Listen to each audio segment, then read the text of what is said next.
Make everybody feel bad. Tell them I gotta get over it. Good morning. Good morning. Before we start today's meeting, I'd invite everyone who would join us in the Pledge of Allegiance. I pledge allegiance To the flag of the United States of America and to the republic for which it stands, one nation, under God, indivisible, with liberty and justice for all.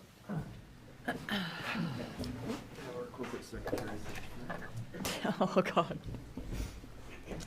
I'd like to call to order the June 18th, 2026 meeting of the Board of Regents. meeting. Roll call, please. Regent Rye. Here. Regent Darrow. Regent Schneider. Regent Oltmans. Here. Regent Clare. Regent Kenny. Here. Regent Makovica. Here. Regent Schaefer. Regent Shear. Here. Regent Stark. Here. Regent Whites. Here. Regent Wilmot. Here. Quorum is present. Thank you. In your materials, you have copies of the minutes of the board meeting from May 29th, 2026. I'd entertain a motion to approve if there are any corrections. So moved. Second. Anything? Roll call, please. Regent Darrow. Regent Schneider. Yes. Regent Oltmans. Yes. Regent Rye. Yes. Regent Kenny. Regent Makovica. Yes. Regent Schaefer. Yes. Regent Shear. Yes. Regent Stark. Yes. Regent Whites. Yes. Regent Wilmot. Yes. Regent Clare. Yes. Motion passes. Thank you. In compliance with Nebraska Open Meetings Act, the board has posted a copy of the act in the back of the room. Before we get started today, our meeting today, I'd like to take a moment to welcome our new student regents that are here today. Let's start with Paige Oltman, joins from the University of Nebraska at Kearney. Paige is a senior from Davenport, Nebraska, majoring in political science and business administration and a minor in public law. He plans to attend law school after graduation. Paige currently serves as student body president, is actively involved in campus leadership, executive vice president of the Panhellenic Council, and vice president of the Pre-Law Society. She also serves as new student enrollment leader and is involved in the Kearney Law Opportunities Program, KLOP, the honors program, and Gamma Phi Beta sorority. Welcome, Paige.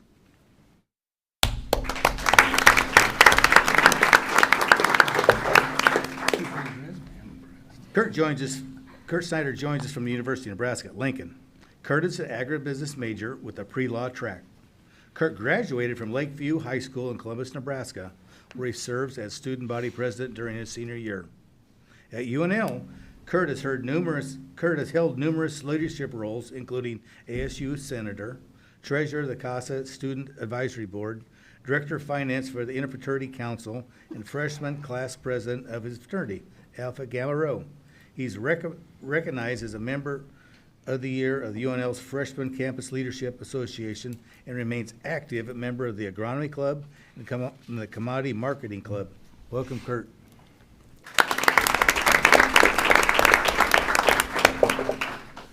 So, Allie cannot join us today. She's doing rotations in Minneapolis, but Allie Darrow joins us from the University of Nebraska Medical Center. Allie Darrow is originally from David City, Nebraska, currently a fourth-year medical student and earned a Bachelor of Science degree in Biology Comprehensive and Health Science emphasis from the University of Nebraska at Kearney. Throughout her time at the Med Center, Darrow has been involved in leadership, previously serving as Chief of Staff for the Student Senate Executive Board, Senator at Large representing the College of Medicine, Director of Student Experience at Student Senate. In her role as student regent, she advocates for the interests and the priorities of students from across the university system, while working closely with the university leadership to strengthen the student experience. She is passionate about collaboration, student engagement, advancing initiatives that support student success and well-being. Welcome to the group, Allie. Aditi Rai joins us from the University of Nebraska at Omaha. She was born in India, moved to the United States at age 6. She lived across the country before settling in Nebraska during her junior year of high school. She's a third-year honors student studying computer science on a pre-med track. After graduation, she plans to attend medical school and pursue a career as a physician. She hopes to combine her background in computer science with medicine to improve patient care experiences through innovation and technology. Aditi previously served as student body vice president for the 2025-26 academic year. She is honored to serve the student body president and UNO regent. In these roles, she is committed to collaborating with students, faculty, staff to advocate for students' needs and create a meaningful, lasting change across campus. She believes in a stronger, more connected university community and is guided by belief that we are one UNO. Welcome.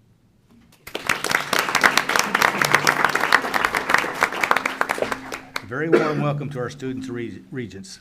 The voice and presence of our student regents is very invaluable. We're so glad to have them here.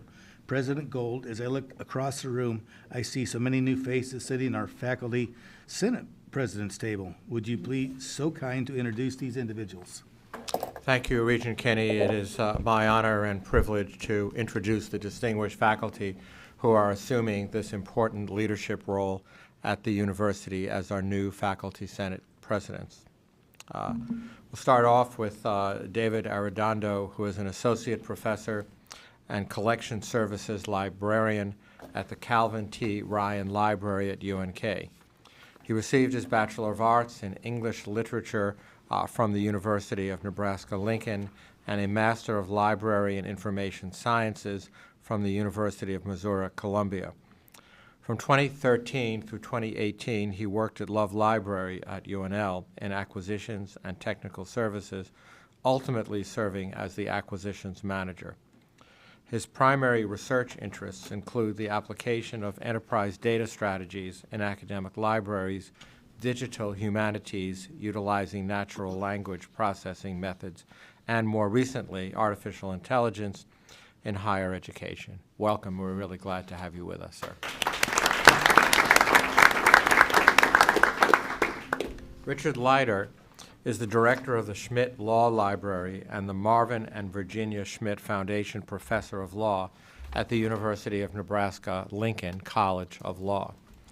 He earned his bachelor's degree from the University of California, Santa Cruz, and a JD from Southwestern University School of Law, and an MLIS from the University of Texas in Austin.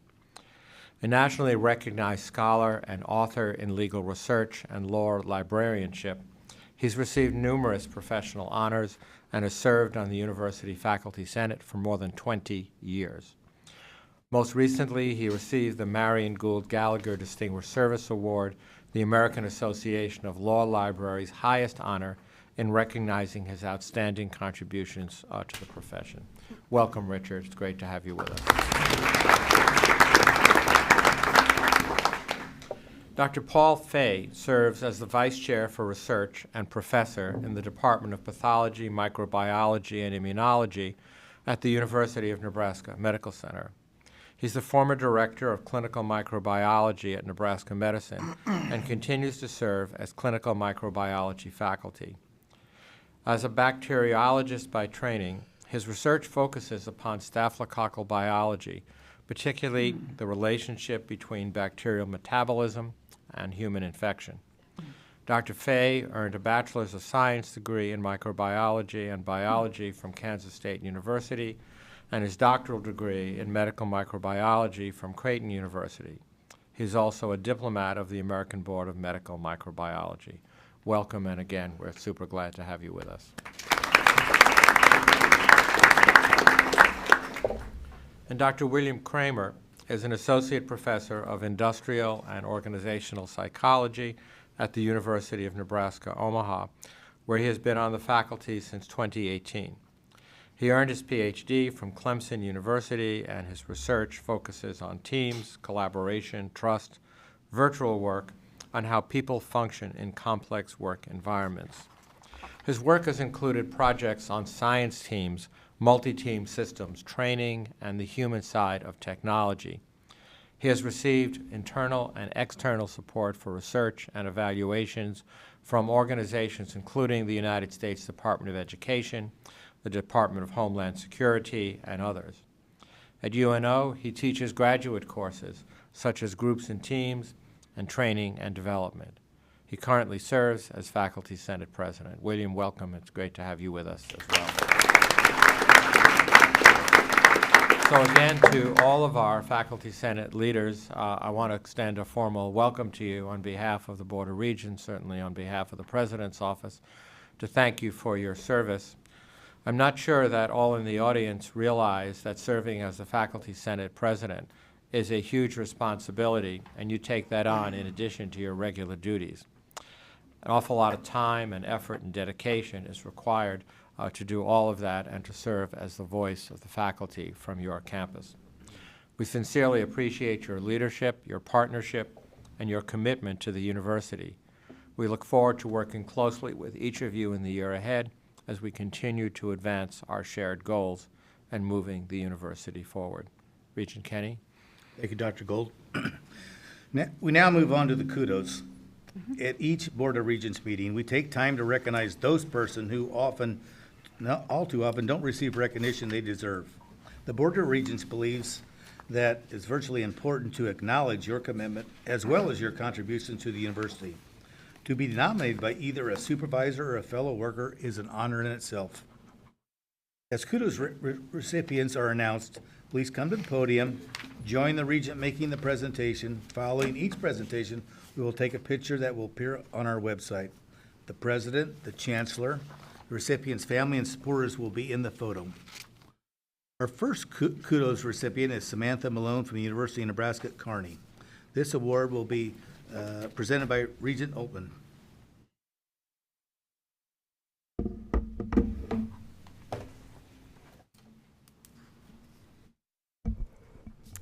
The Board of Regents is pleased to present a Kudos Award to Samantha Malone, lead teacher at the Lavone Kopecki Plambeck Early Childhood Education Center at the University of Nebraska at Kearney.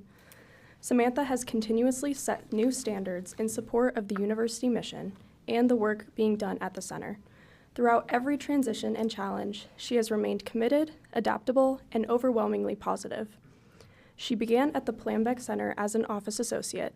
She became a behavior specialist as the center focused on addressing challenging behaviors through the pyramid model using positive support.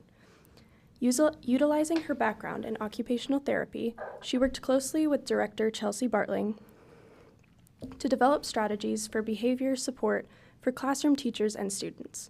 She then transitioned into the role of lead teacher in the infant classroom. Samantha's impact is felt by the youngest learners and their families, as she provides a nurturing, supportive environment for infants while helping families navigate the experience of leaving their babies in care for the first time. Her dedication is deepened by her personal experiences as the mother of a NICU micropreemie. The invaluable knowledge and training she gained related to infant development, feeding support, and family-centered care she now brings to her classroom every day. She also serves as a role model and mentor to the UNK students that work in her room. She is currently working toward a degree in education. She still assists the director with behavior-related concerns as needed, provides behavior intervention materials and social stories to classroom teachers, and contributes office support through administrative tasks. Her willingness to step in where needed, combined with her expertise, compassion, and dedication, makes her an invaluable member of the Plambeck Center team. In every role, she consistently demonstrates resilience and unwavering commitment to do what is best for the center, its children and families, and the University of Nebraska at Kearney. Joining her as she receives this award are her husband, Sean, and Director Chelsea Bartling. Please help me thank Samantha for her dedication to the Lavone Kopecki Plambeck Center and the University of Nebraska.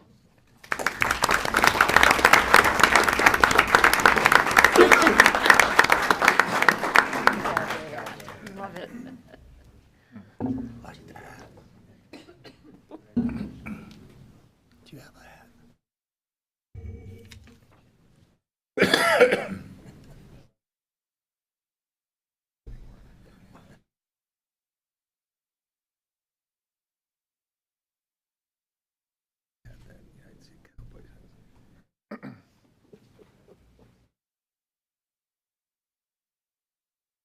Congratulations, Samantha.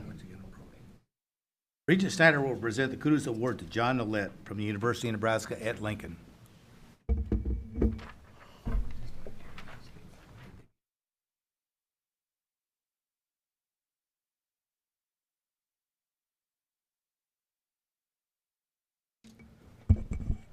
The Board of Regents is pleased to present a Kudos Award to John Nolet, Ranch Technician Lead at the West Central Research Education and Extension Center in Whitman, Nebraska, University of Nebraska-Lincoln.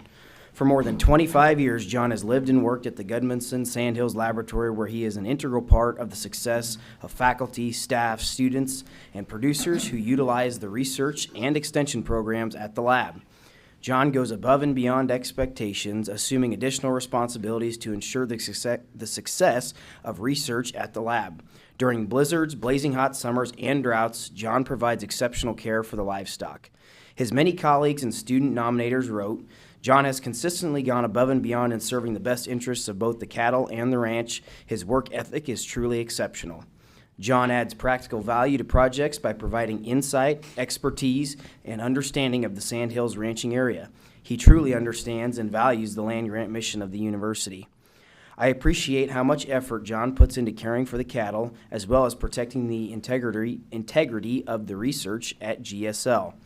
Because of John's dedication, the quality of our research and extension program at GSL is respected and recognized.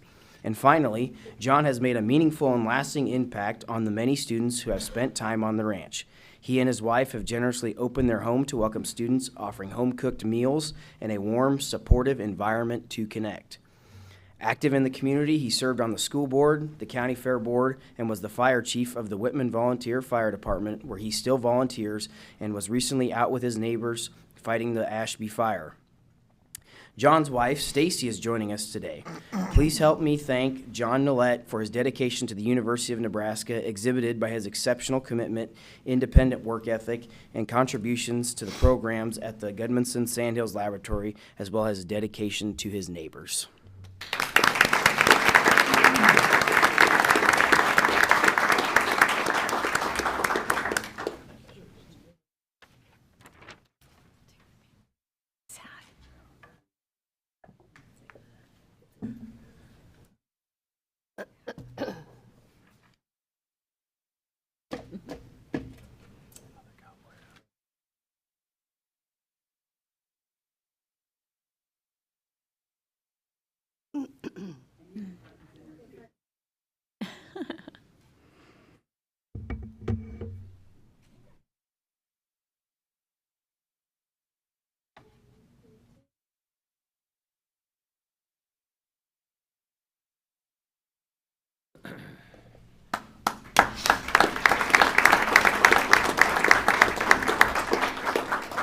Congratulations, John.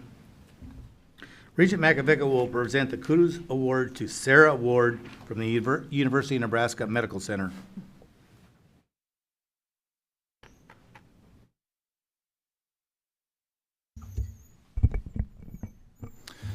On behalf of the Board of Regents, I am pleased to present a Kudos Award to Sarah Ward, Associate Director and Campus Compliance Manager at the University of Nebraska Medical Center.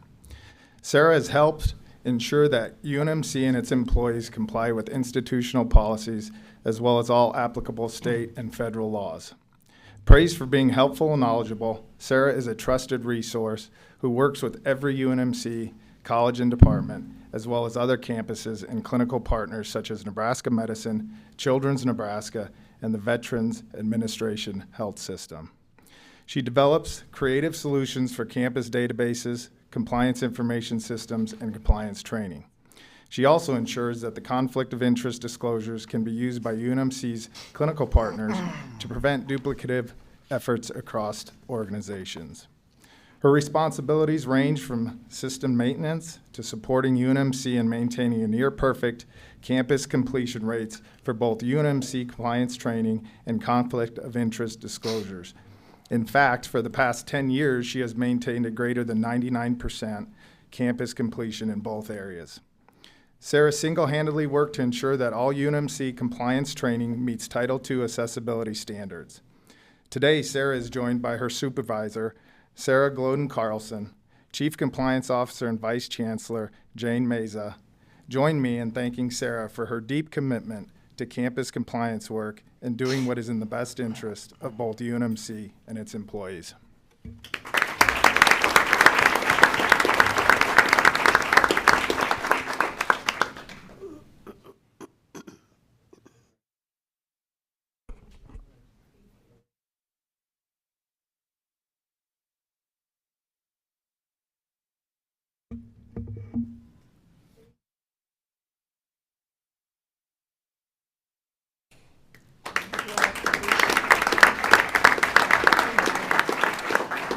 Congratulations, Sarah. Regent Ray will present the Kudos Award to Mark Gordon from the University of Nebraska at Omaha.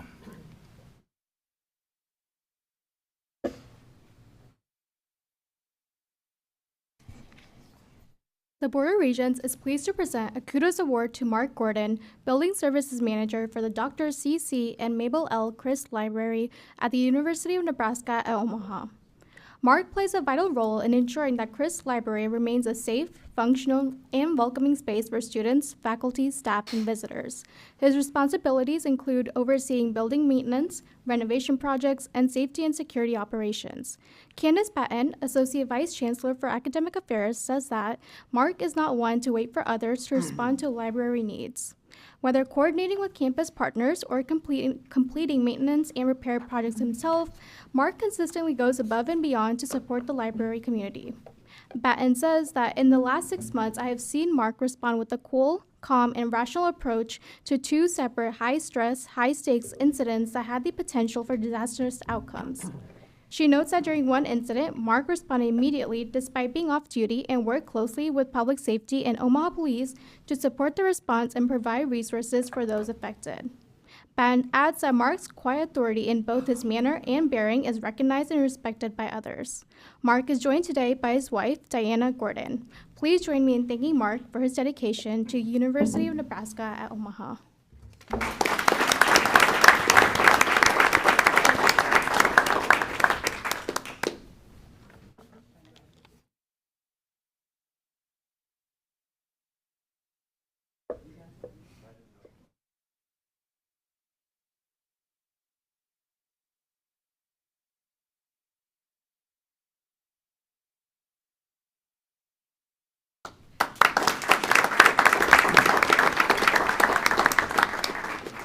Congratulations, Mark.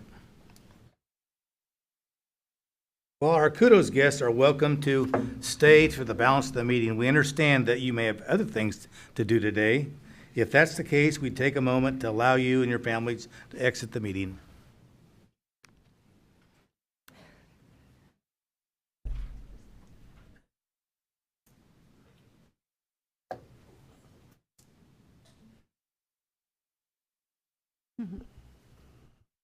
Thank you.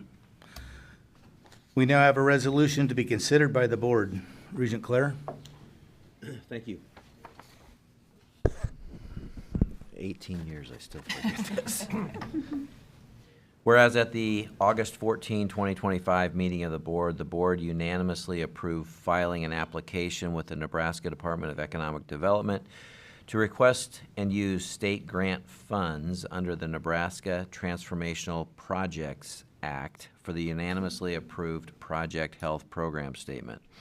Whereas the university has just received agreement, contract number 26-09-109, which shall outline the specifics between the state of Nebraska and the university with respect to the approved funding for this project.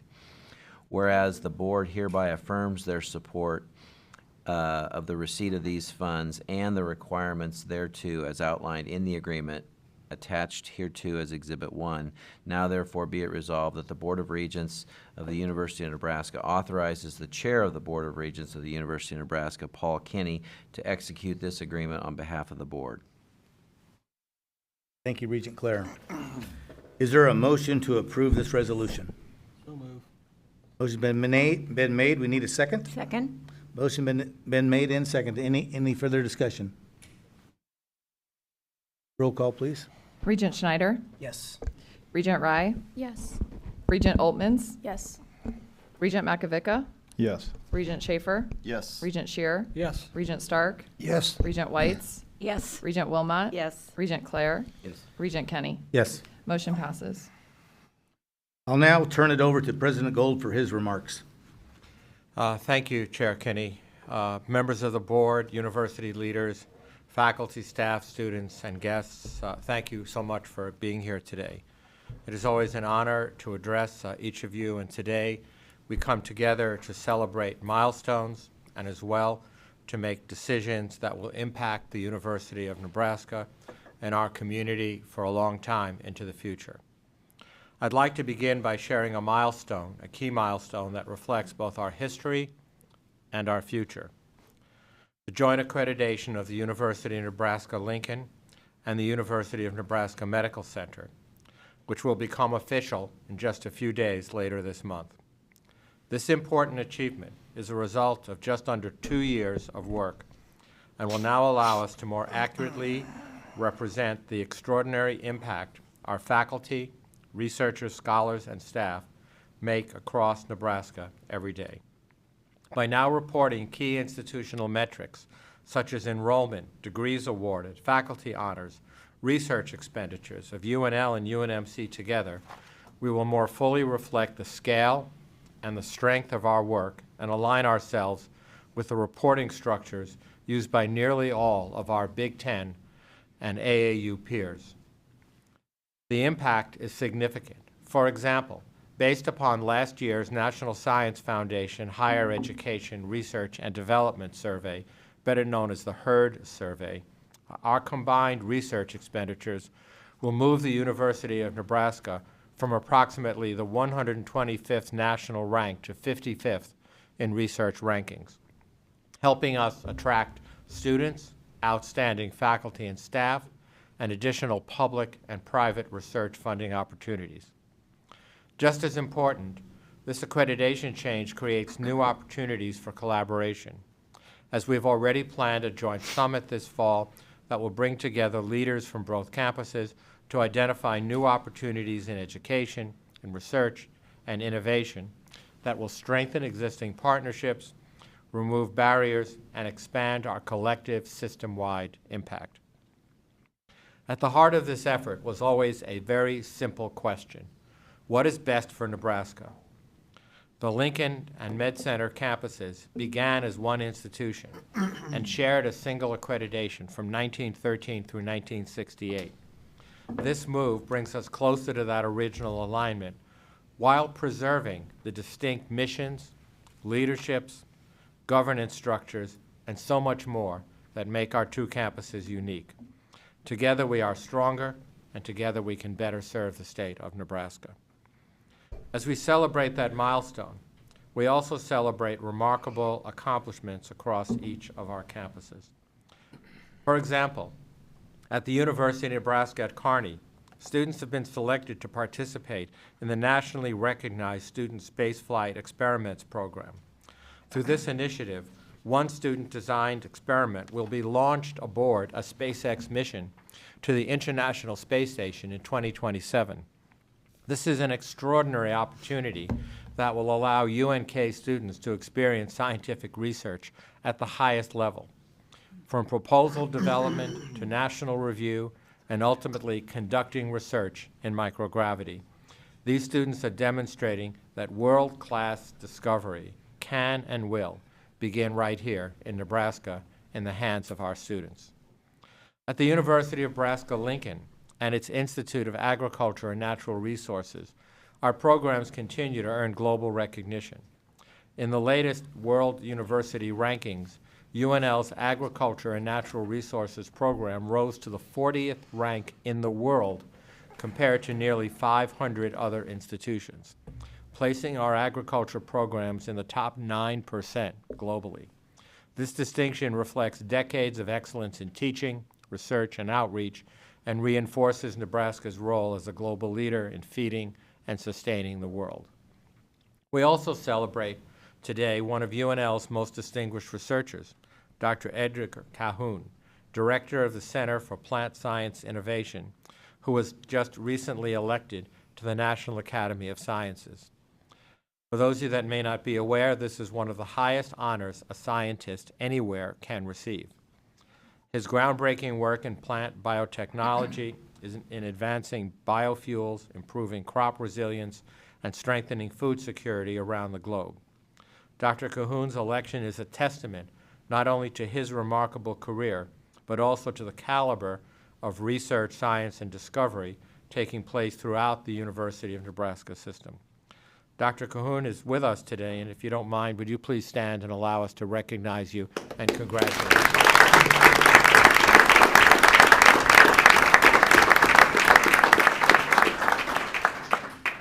And just earlier this week, actually last Monday, as a member of the APLU Board of Directors, I was asked to participate with a small group of land-grant university leaders in a series of meetings with the Secretary of Agriculture, Brooke Rollins, to discuss our leadership in national research and future investments in the bioeconomy. At the University of Nebraska Medical Center, we continue to demonstrate leadership in healthcare, research, and public service. UNMC was once more called upon as our nation's only federal quarantine facility, the National Quarantine Unit, better known as the NQU, and remains actively engaged in monitoring American citizens with a cruise ship exposure to a highly lethal hantavirus. Though providing clinical support and expertise during a time of concern is core to the mission. I want to take this opportunity to thank and to commend our faculty and staff who have yet again risen to the occasion and gone above and beyond to serve the cause of our nation. In addition, UNMC's highly regarded IXL program has achieved reaccreditation by the American College of Surgeons as a comprehensive education institute through the year 2031. This accomplishment reflects years of dedication from the IXL team and confirms that Nebraska remains truly at the forefront of experiential virtual reality and simulation-based education. It is yet another powerful example of how innovation at UNMC is improving education, healthcare, and patient outcomes across our state, while continuing to position Nebraska as a national leader in this space. At the University of Nebraska-Omaha, once again, we find ourselves in the midst of one of Nebraska's most iconic athletic events, the College World Series. As a newly named co-host of the tournament, UNO plays a vital role in the success of the CWS.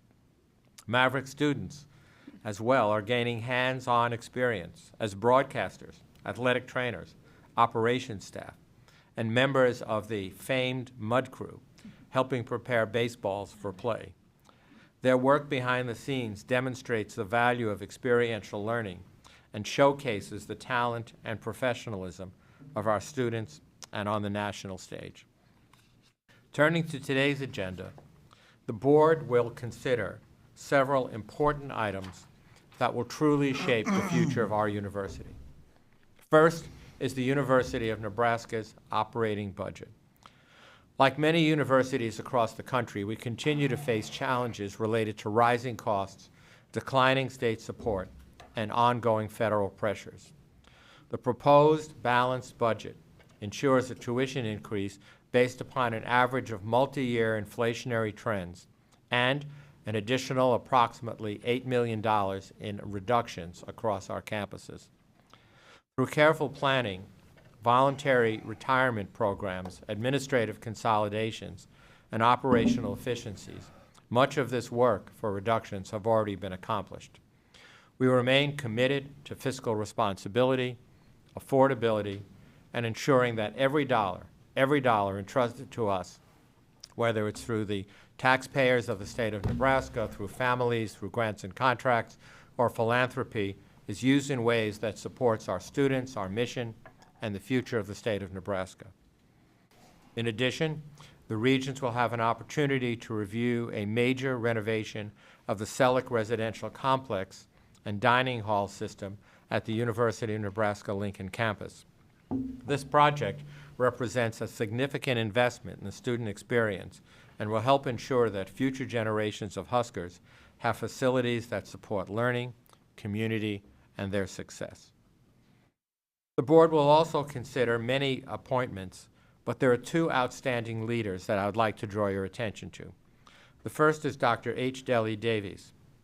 as the 9th Chancellor of the University of Nebraska Medical Center, and the second is Dr. Jen Nelson as the Vice Chancellor for Research and Innovation at the University of Nebraska-Lincoln.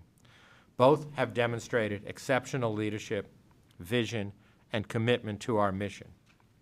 I am deeply grateful, as is all of our leadership teams, for their continued service and confident that they will help guide our institution to even greater success in the years ahead. Another item before our board today is particularly meaningful. The Regents will consider the naming of Nebraska's softball facility in honor of Coach Rhonda Revelle. For more than 3 decades, Coach Revelle has embodied excellence, leadership, and dedication. She is the winningest coach, if there is such a word, in Nebraska athletics history, and one of the most respected figures in collegiate softball. Under her leadership, Nebraska softball has reached 3 Women's College World Series, earned countless conference championships and postseason berths, and developed generations of student athletes, both on and off the field.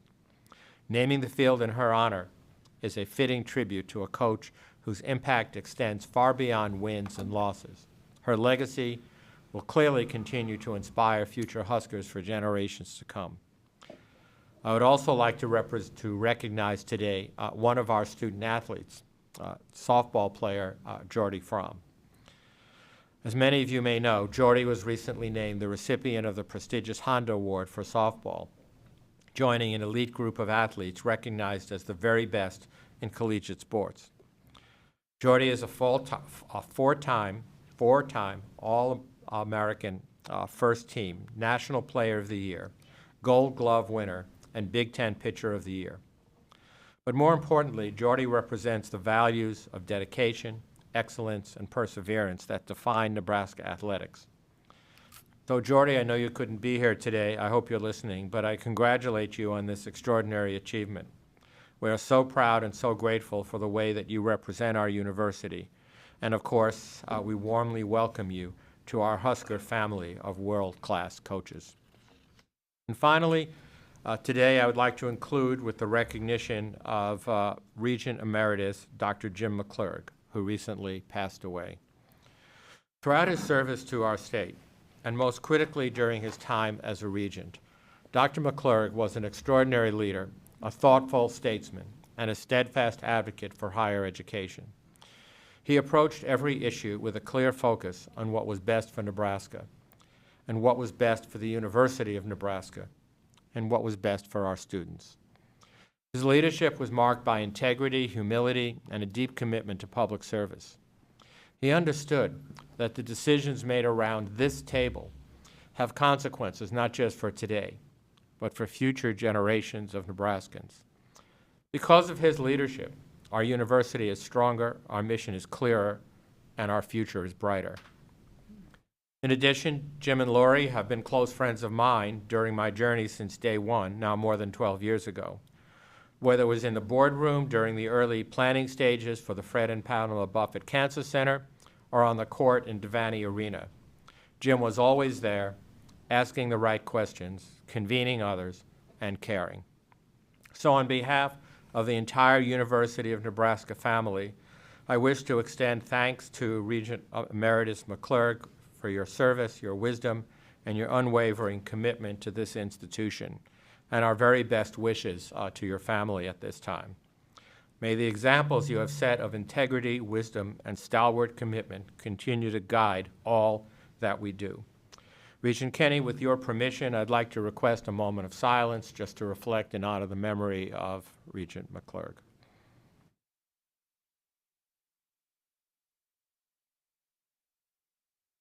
And I now turn it back to you, sir. Thank you, President Gold. We'll now move on to public comment portion of today's meeting.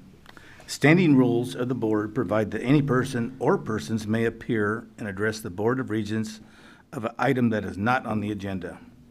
If an individual provides the corporate secretary at least 24 hours notice, we have not been contacted by any individuals wishing to speak on a topic that is not on today's agenda. Standing rules also provide that anyone desiring to speak concerning any item on the agenda for this meeting, regardless of notice, may do so. We will call you up in order and signed in. You'll have 3 minutes to address the board. We do not have any individuals that have signed up. Is there anyone else that would like to address the board on a topic that's on part of today's agenda? If so, please come forward, identify yourself, and complete the sign-in sheet before you leave. Seeing there's no additional people wishing to comment, now I declare the opportunity for public comment closed. It is now time to consider the consent agenda. The consent agenda is indicated by its name. It's moved on and voted on as a group of action items as opposed to the administrative agenda, whereas items are considered and discussed individually. With that said, unless one of my colleagues on the board wishes to consider any of these administrative agenda separately, I will invite a motion to approve the consent agenda. There's a second. Roll call, please. Regent Oltmans, Yes. Regent Rye, Yes. Regent Schneider, Yes. Regent Schaefer, Yes. Regent Shear, Yes. Regent Stark, Yes. Regent Whites, Yes. Regent Wilmot, Yes. Regent Clare, Yes. Regent Kenny, Yes. Regent Makovica. Yes. Motion passes. Thank you. Now I'd like to ask President Gold to walk us through the remaining items on today's administrative agenda. Thank you, Regent Kenny. Ladies and gentlemen, as we have done previously, we will continue to outline each of the items from the University of Nebraska system separately, and the board will be asked to vote on them together.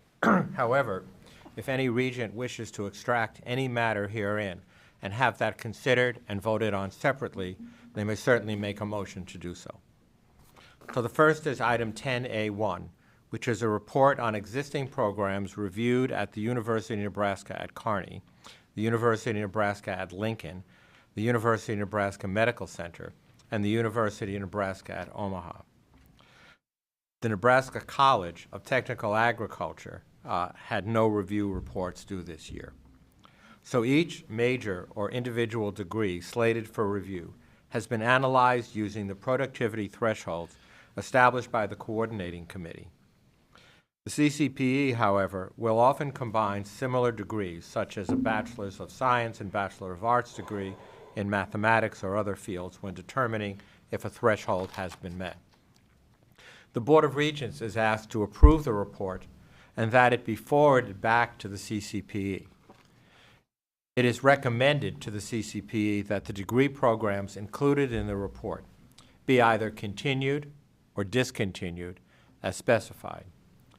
When programs do meet the CCPE's numerical thresholds and their low enrollments cannot otherwise be justified, Nebraska Law 85-1414, parens 5, requires that an in-depth review be conducted. Programs potentially requiring such reviews are noted, and upon confirmation from the CCPE, reviews will be requested and reported to the board in the next academic year. The next item here is 10A2 that seeks your approval to continue the Bachelor of Arts degree in dance at the University of Nebraska-Lincoln and to forward the associated in-depth review report and action plan to the CCPE. If an in-depth report is accepted by the CCPE, the program will be monitored annually by the board until such time as monitoring is deemed no longer necessary. At the 2025 review, the Bachelor of Arts in Dance averaged 4.4 graduates per year, well short of the threshold of 7 per year for a bachelor's degree set by CCPE.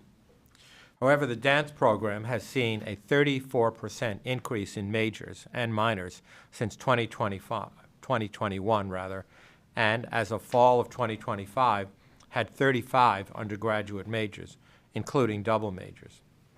As we are already seeing increasing enrollments, combined with the college's plans for new programs and new scholarships as part of the significantly committed philanthropic support of more than $30 million, the program should reach the threshold by the next review, and hence our recommendation to the CCPE.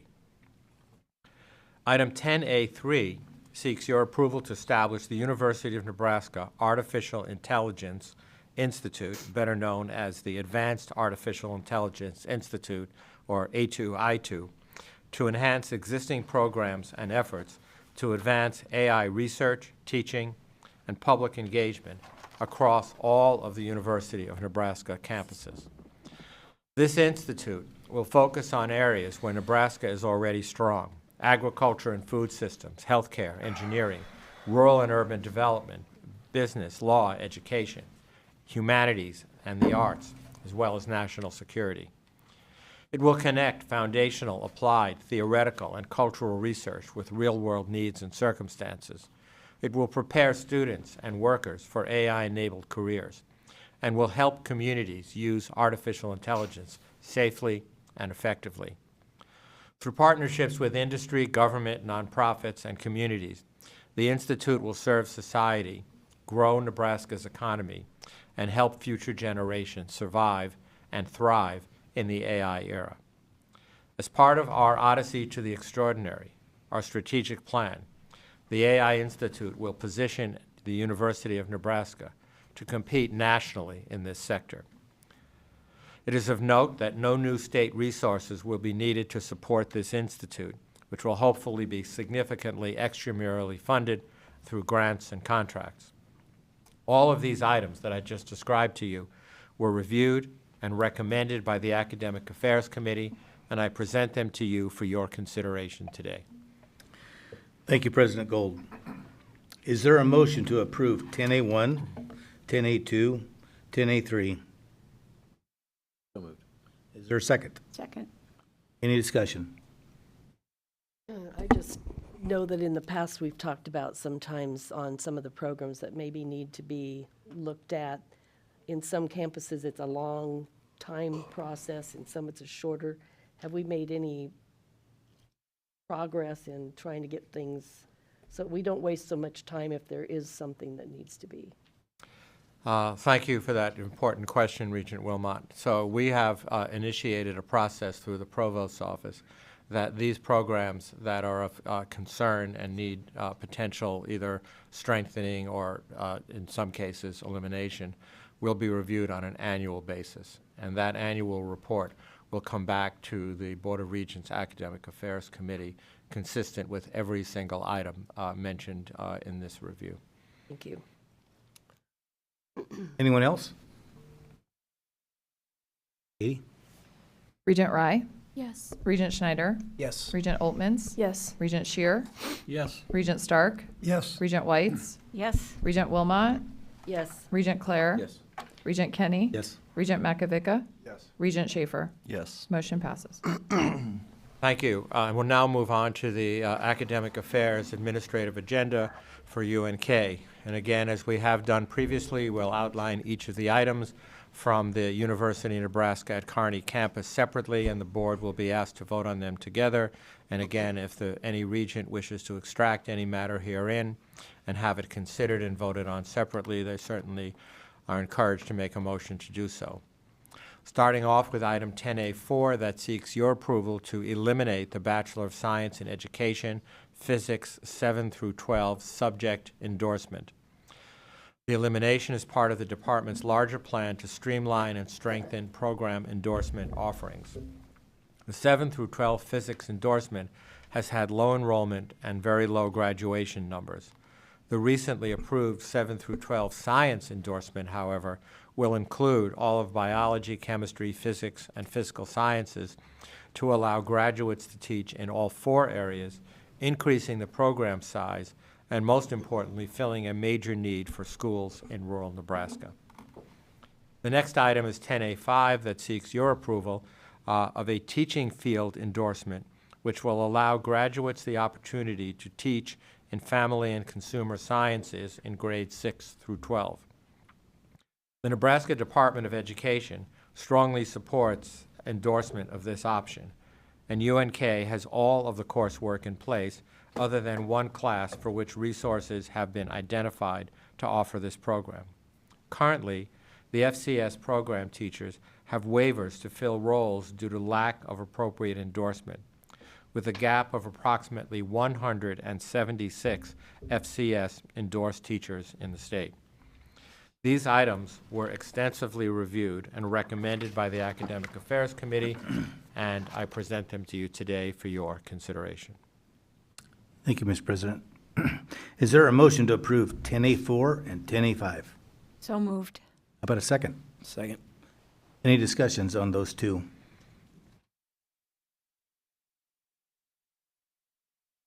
Roll, please. Regent Schneider, Yes. Regent Oltmans, Yes. Regent Rye, Yes. Regent Stark, Yes. Regent Whites, Yes. Regent Wilmot, Yes. Regent Clare, Regent Kenny, Yes. Regent Makovica, Yes. Regent Schaefer, Yes. Regent Shear. Yes. Motion passes. Thank you. The next is a single item on the Academic Affairs Administrative Agenda for the University of Nebraska-Lincoln.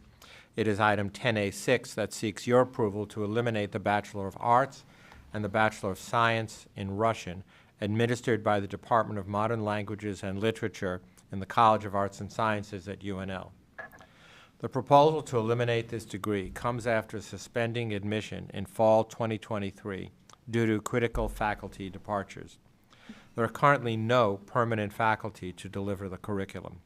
It is being funded using critical instruction funding, while a few remaining students will complete the major, only one of whom has major requirements in Russian to complete. Upon completion of instructional requirements, the temporary funding will be redirected to other critical instructional needs. This item also was extensively reviewed and recommended by the Academic Affairs Committee, and I do present it to you today for your consideration.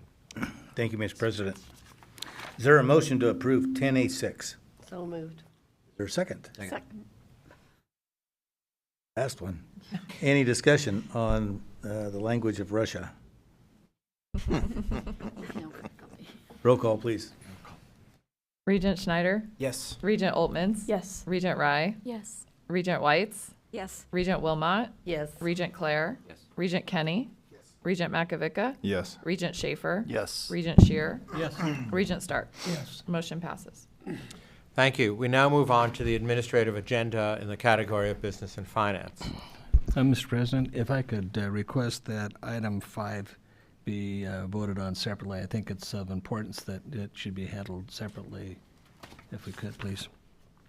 And we need a second? Second.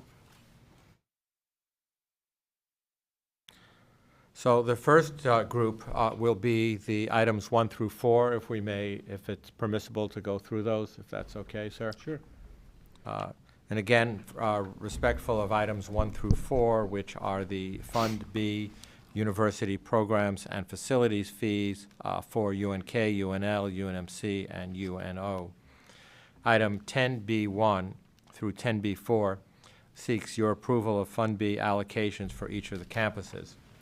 The general policies governing the administration of UPFF fees are set forth in Chapter 5.9 of the Board of Regents policies. These recommended allocations receive appropriate student and administrative reviews as directed by Board of Regents policy. The proposed allocations are based on UPFF fees to be collected in the 2026-2027 academic year. The specific fees in question have been included in your materials on pages 150 through 157. These items were extensively reviewed, and I recommend them to you today based on the recommendations of the Business and Finance Committee for your consideration. So we need to vote. No, let's do this first. Okay.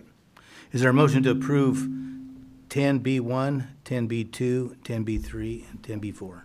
So move. Second. Any discussion? I just had a little concern yesterday in our academic committee.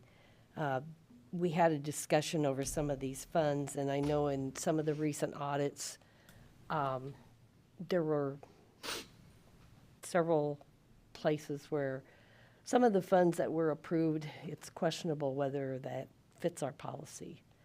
And so, with this, I think we still need to do some more scrutiny need to be sure we look at making sure that our staff that's approving these funds really are staying within our policy.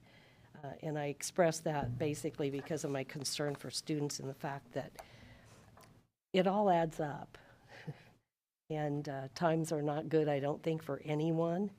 And we need to make certain that their funds are honestly being spent the way our policy says. So I just encourage continuing scrutiny. Any other comments? Roll. Regent Oltmans, Yes. Regent Rye, Yes. Regent Schneider, Yes. Regent Wilmot, Yes. Regent Clare, Yes. Regent Kenny, Yes. Regent Makovica, Yes. Regent Schaefer, Yes. Regent Shear, Yes. Regent Stark, Yes. Regent Whites. Yes. Motion passes. Thank you. As requested, we will take items 10B5 and 10B6 separately. We need to vote on it first. Okay. We have a motion, and did we get a second on that? Yes. Okay, then let's vote on that motion to separate the two first. Roll call. Regent Rye, Yes. Regent Schneider, Yes. Regent Oltmans, Yes. Regent Clare, Yes. Regent Kenny, Yes. Regent Makovica, Yes. Regent Schaefer, Yes. Regent Shear, Yes. Regent Stark, Yes. Regent Whites, Yes. Regent Wilmot. Yes. Motion passes. Thank you. So we will now address item 10B5 that seeks your approval of the University of Nebraska's fiscal year 2026-2027 operating budget and to reappropriate with the state of Nebraska's Department of Administrative Services any unexpended balances existing in the June 30th, 2026 budget that are committed to be spent in the 2026-2027 academic year.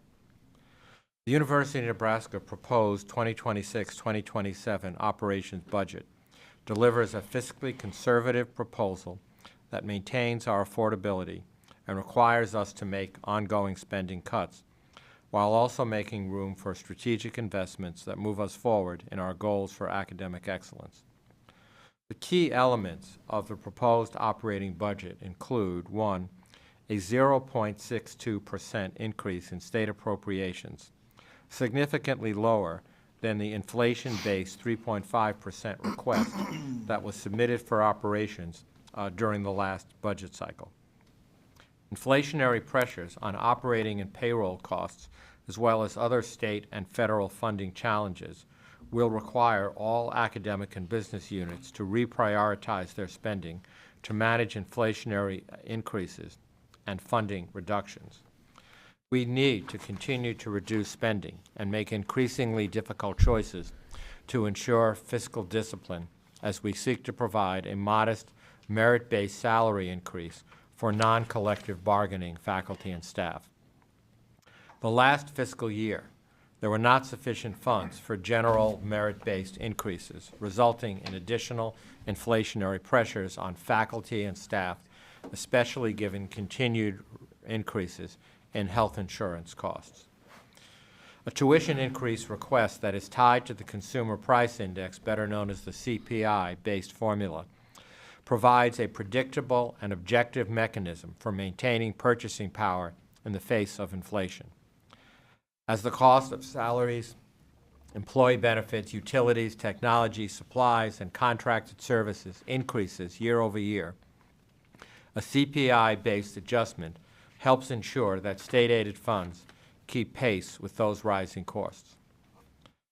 As always, affordability and accessibility of high-quality academic programs remains the university's top priority, and this modest inflationary increase, which averages to be 4.25% over the prior year, will ensure Nebraska's online and in-person tuition rates remain extremely low when compared to peers and other institutions across the country. This budget proposal will allow us to preserve the current portfolio of need-based and merit-based scholarship remission programs, which include the $1.5 million program in Presidential Scholars for Nebraskans with a perfect ACT score of 36, and the newly created Next Gen Scholars program offering full cost of attendance to all Nebraskans with an ACT score between 33 and 35.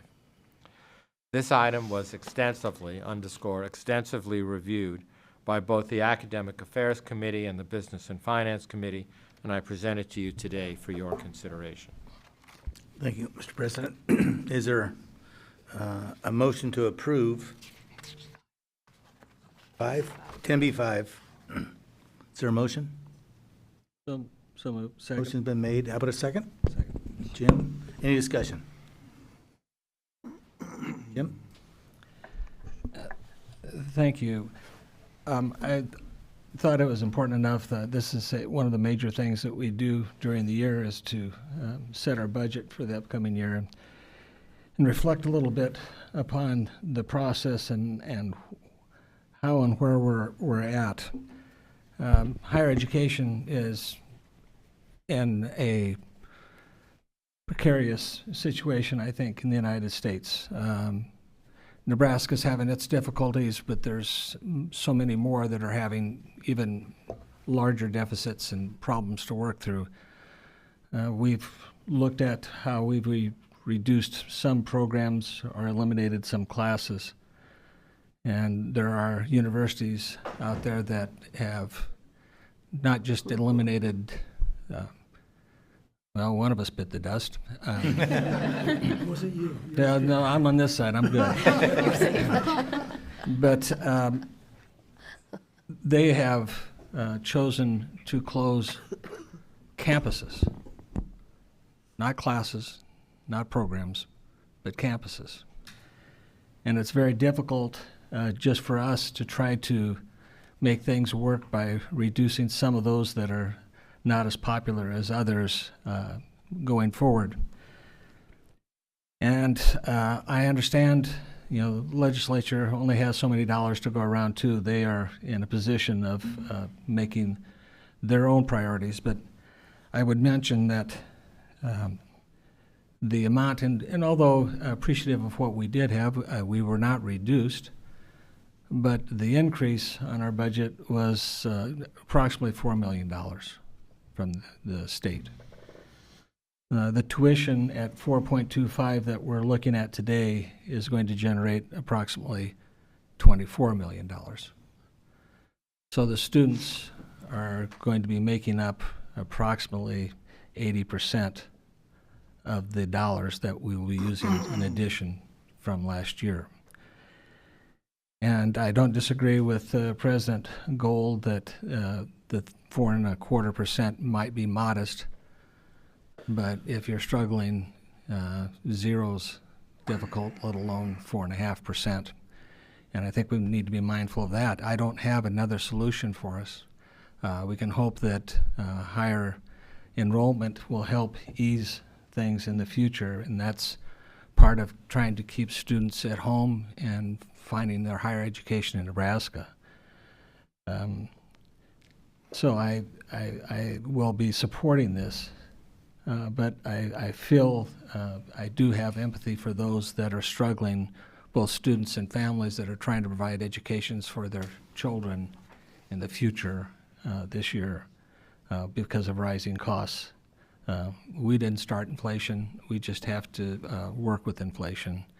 And it's, you know, it's the black sheep of the family. No one likes it. But I do want to acknowledge the work that went into this. It is difficult to make those decisions when you're looking at, and especially over the last year, there's been programs that we have reduced, and in reflecting back, I assume, I'm making an assumption here, that most of the students and parents would rather have their child's programs continued rather than reduced and eliminated, and their child has to find someplace else to move forward in their education than staying at Nebraska. And my fear is those people that might, those students that might be left out and have to go to some other institution, not only will Nebraska university system lose that individual, but quite frankly, probably will stay in Nebraska in the future. So I'm looking and hoping that the university and the legislature will find a higher priority for us in the upcoming years. Thank you. Tim? I remembered to bring it this time. I agree. The process is tough. You can't make more dollars. You can't. The demands on the dollars. Everybody's got great programs. Everybody's got a great story. I think in my tenure on this board, this has continued. We've seen continued cycles. We've seen continued cuts. We've seen continued challenges to the financial burdens that are placed on us, and then we pass some of those burdens on to students, and we cut programs. And I would like to encourage us. We've heard about programs today, and we heard discussions yesterday on our healthcare excellence. We've had discussions on technology excellence. We've had discussions on actuary excellence. We've had discussions on engineering excellence, and agriculture excellence. Obviously, we lead the world in that. But I would challenge us again to work with our partners at the state, work with our philanthropic partners to change the process. Change the process to say, what 2 or 3 or 4 things can this state collectively, with our colleagues from philanthropy, with our colleagues from the state, with our colleagues from the business community, and what can we be really good at and lead the world in, and then figure out and have something to aim for and go for it. Figure out 2 or 3 or 4 things, because every year our budget is dependent upon a third party who sets the price for agriculture, sets the price for our corn, sets the price for our wheat, sets the price for our beans, sets the price for our cattle, and as it goes, there goes the university. So when we got $8 corn, we are humming, but when we have $4 corn, we're in the tank. And so my suggestion is, let's figure out 3 or 4 things that we can aim for that can help stabilize the state's economy, so that when the state does suffer the $4 corn, that we're not digging ourselves into a trench, and instead we're maybe able to be level. But when we got $8 corn, boy, we're changing the world.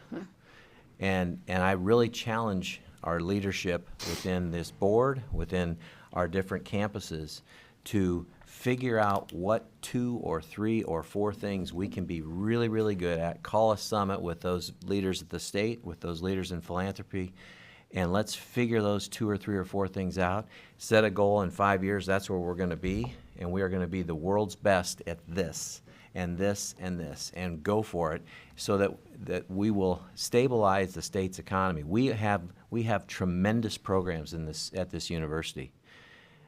We have tremendous excellence, and let's capitalize on that excellence, though. So I'm going to vote in favor of this, and I'll be gone from this board in 6 months.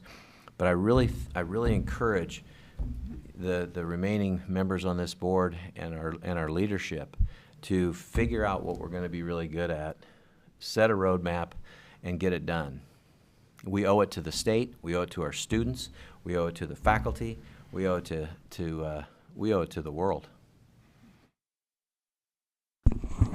Thank you. I really appreciate the comments of my Regent colleagues. I think it's a very, very difficult time for so many people, and we need to acknowledge that. And one of the things that really has risen to top of my list is if we have the cutbacks that we receive because of the state of the economy, I think it's very important for us to also ask that they consider not passing in the unicameral unfunded mandates, because not only do they not increase our budget, but they actually decrease it by the unfunded mandates that are passed. And sometimes they're wonderful for wonderful reasons, like the presidential scholars, for example. But the problem is that's not in our budget. And we have to figure out how to cover that tuition loss, all the dollars that are lost related to that.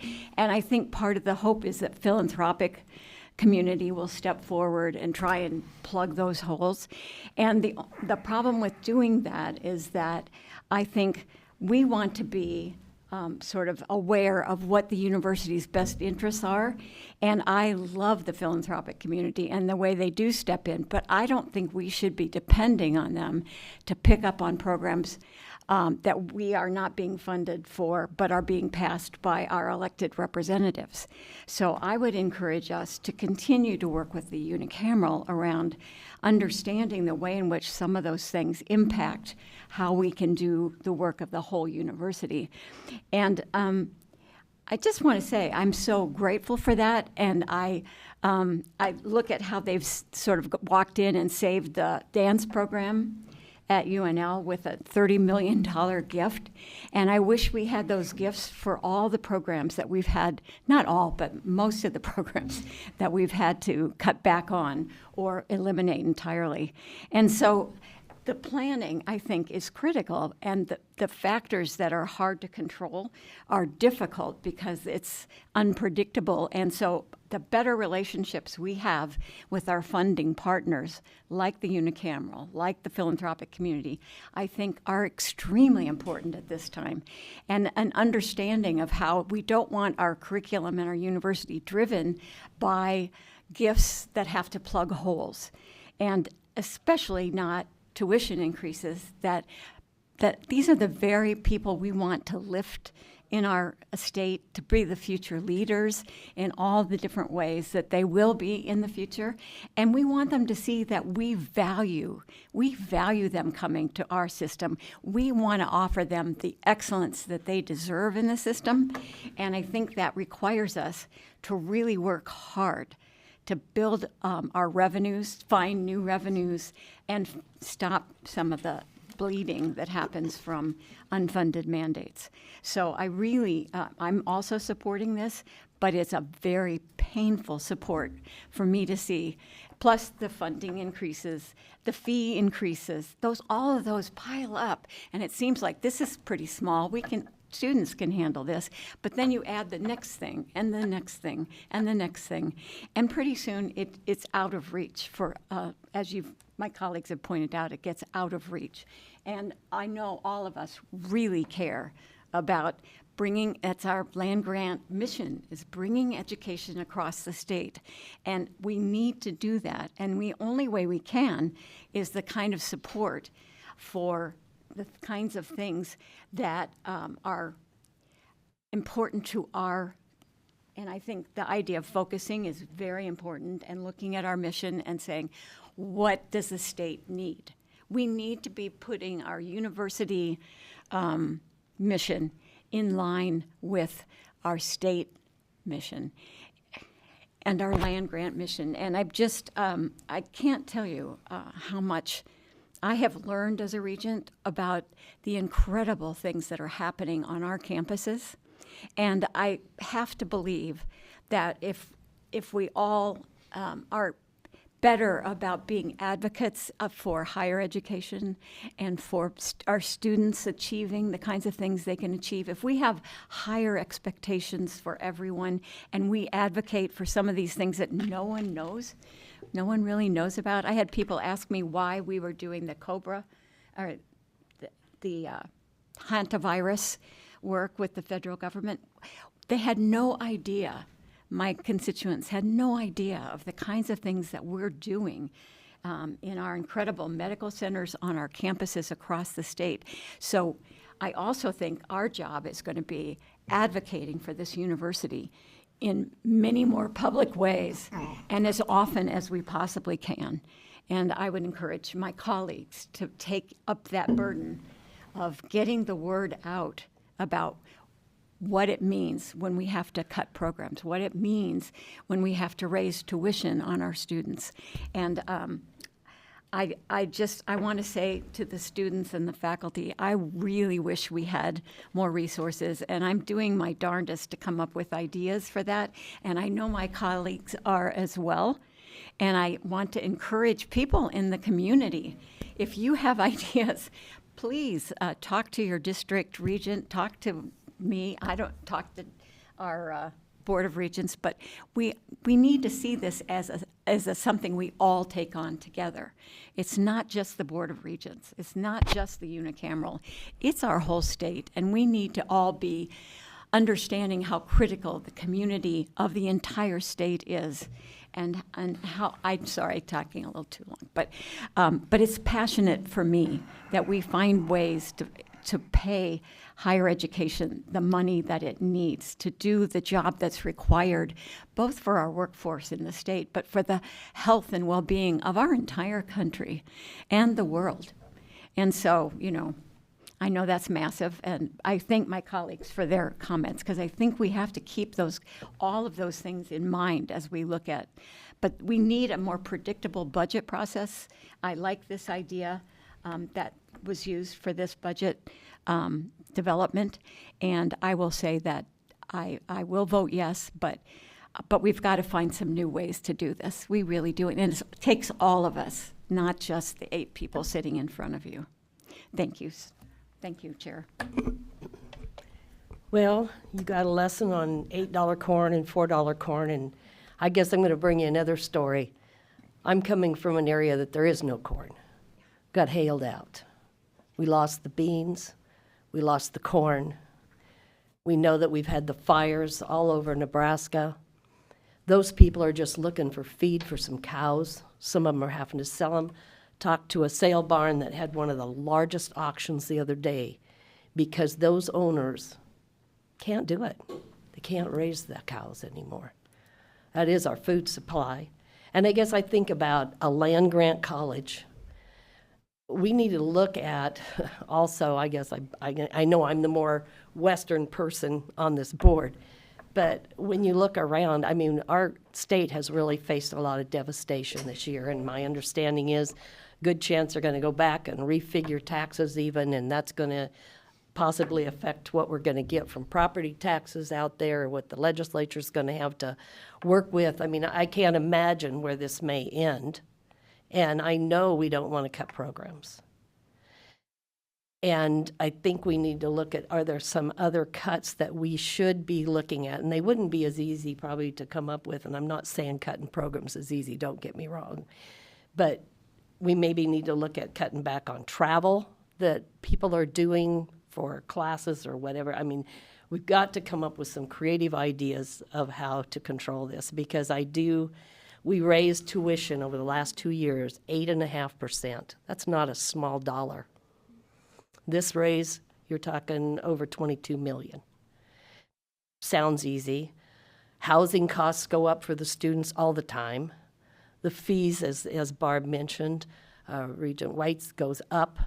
So when you're a student, it's all over the place, and it just keeps moving up. And I'm afraid we are pricing students out of their opportunity to get an education. And that's not what I came here to do. And I won't be supporting this raise in tuition, and that's why. I think you need to understand why.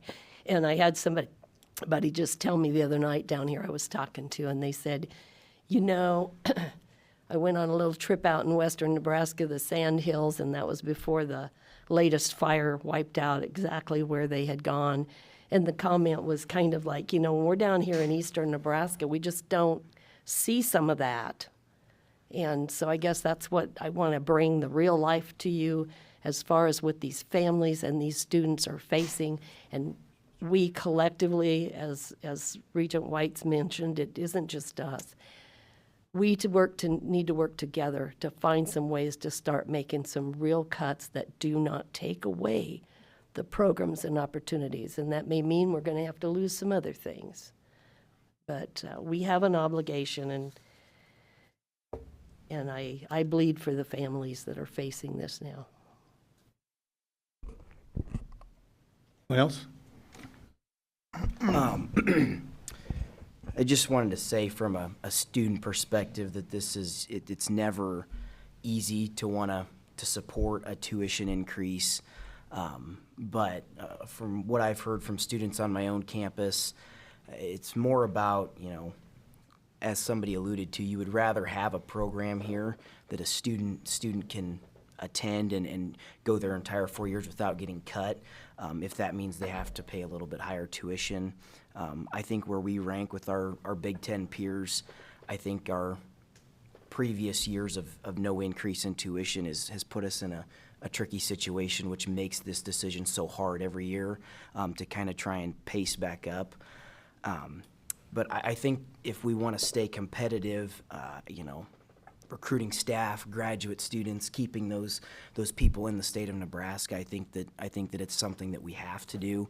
And like a lot of these board members have said, it's never an easy thing to do, and you don't want to ever price somebody out of education or any of those things. But I know a lot of students from out of state, they're from the Chicago area, Minnesota, Wisconsin.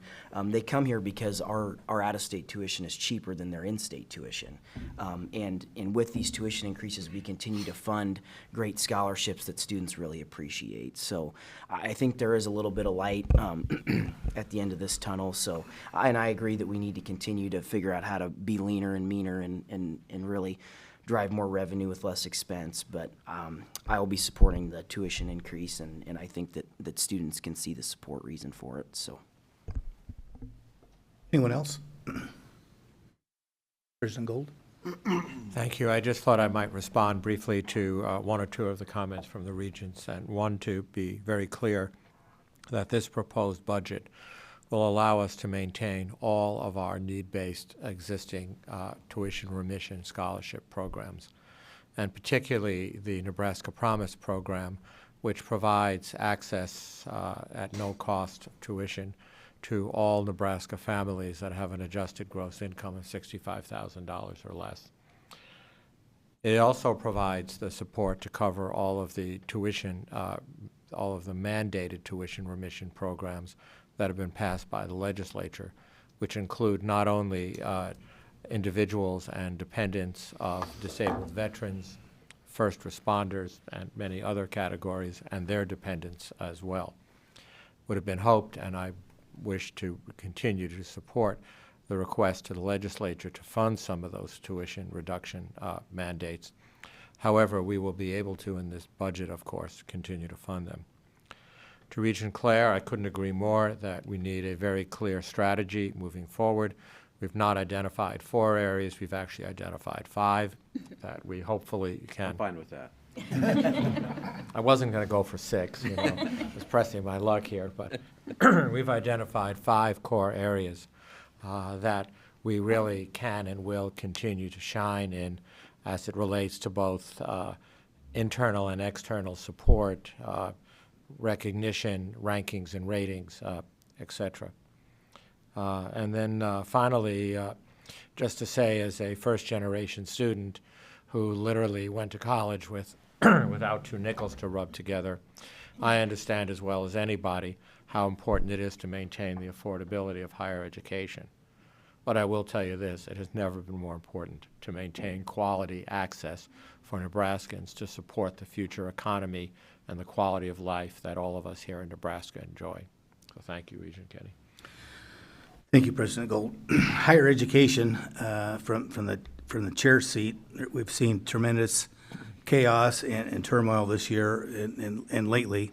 And just for the example of the Big Ten, this man is in 20, I believe 20 schools in the Big Ten? 18. Fourth longest tenured president in the Big Ten. In 2 years. 2 years. In 2 years. So is that turmoil? I mean, I have to thank the people, there are a lot of people sitting in this room that made some very, very tough decisions.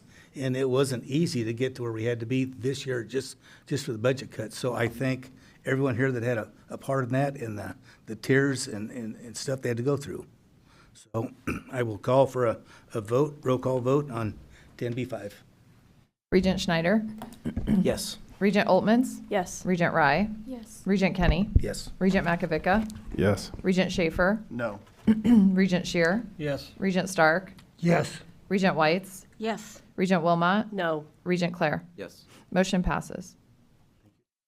Thank you. The next item on our agenda is item 10B6 that seeks your approval for the Nebraska College of Technical Agriculture fiscal year 2026-2027 operating budget, and of course to reappropriate the state of Nebraska's Department of Administrative Services unexpended balances existing on June 30th, 2026 that are committed to be spent in the upcoming fiscal year.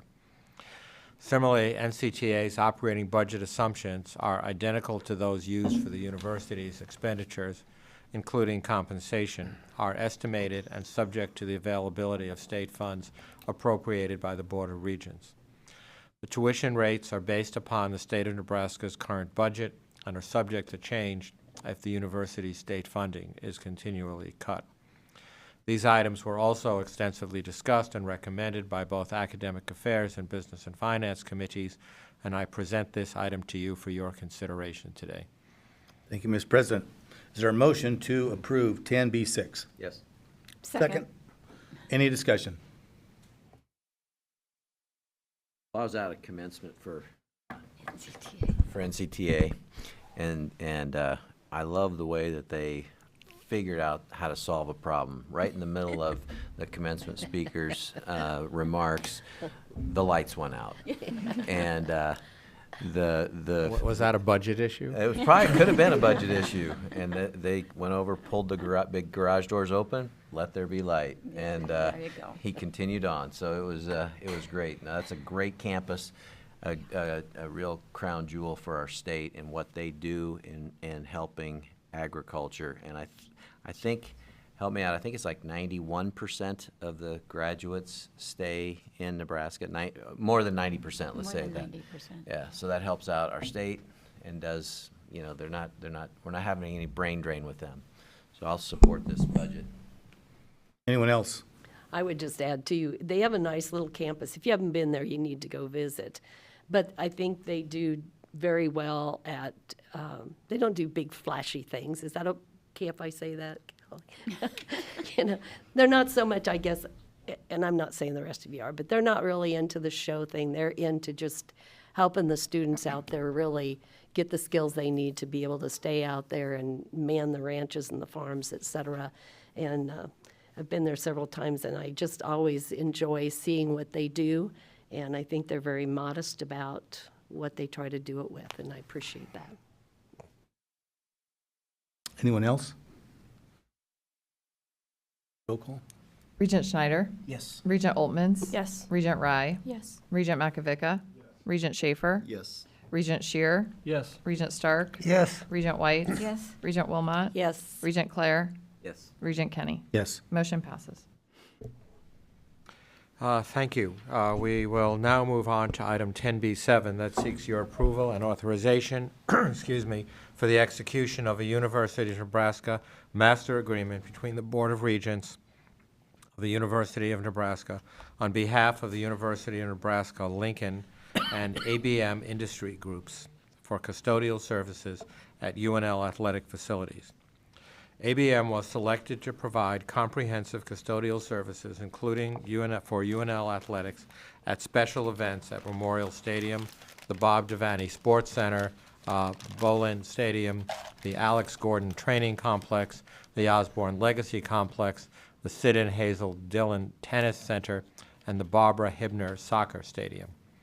Under this agreement, ABM will provide all management, labor, equipment, and supplies necessary to deliver professional custodial services, including daily routine cleaning, event prep, post-event services, and quality assurance to maintain high-level industry standards of cleanliness and presentation in the above-mentioned spaces.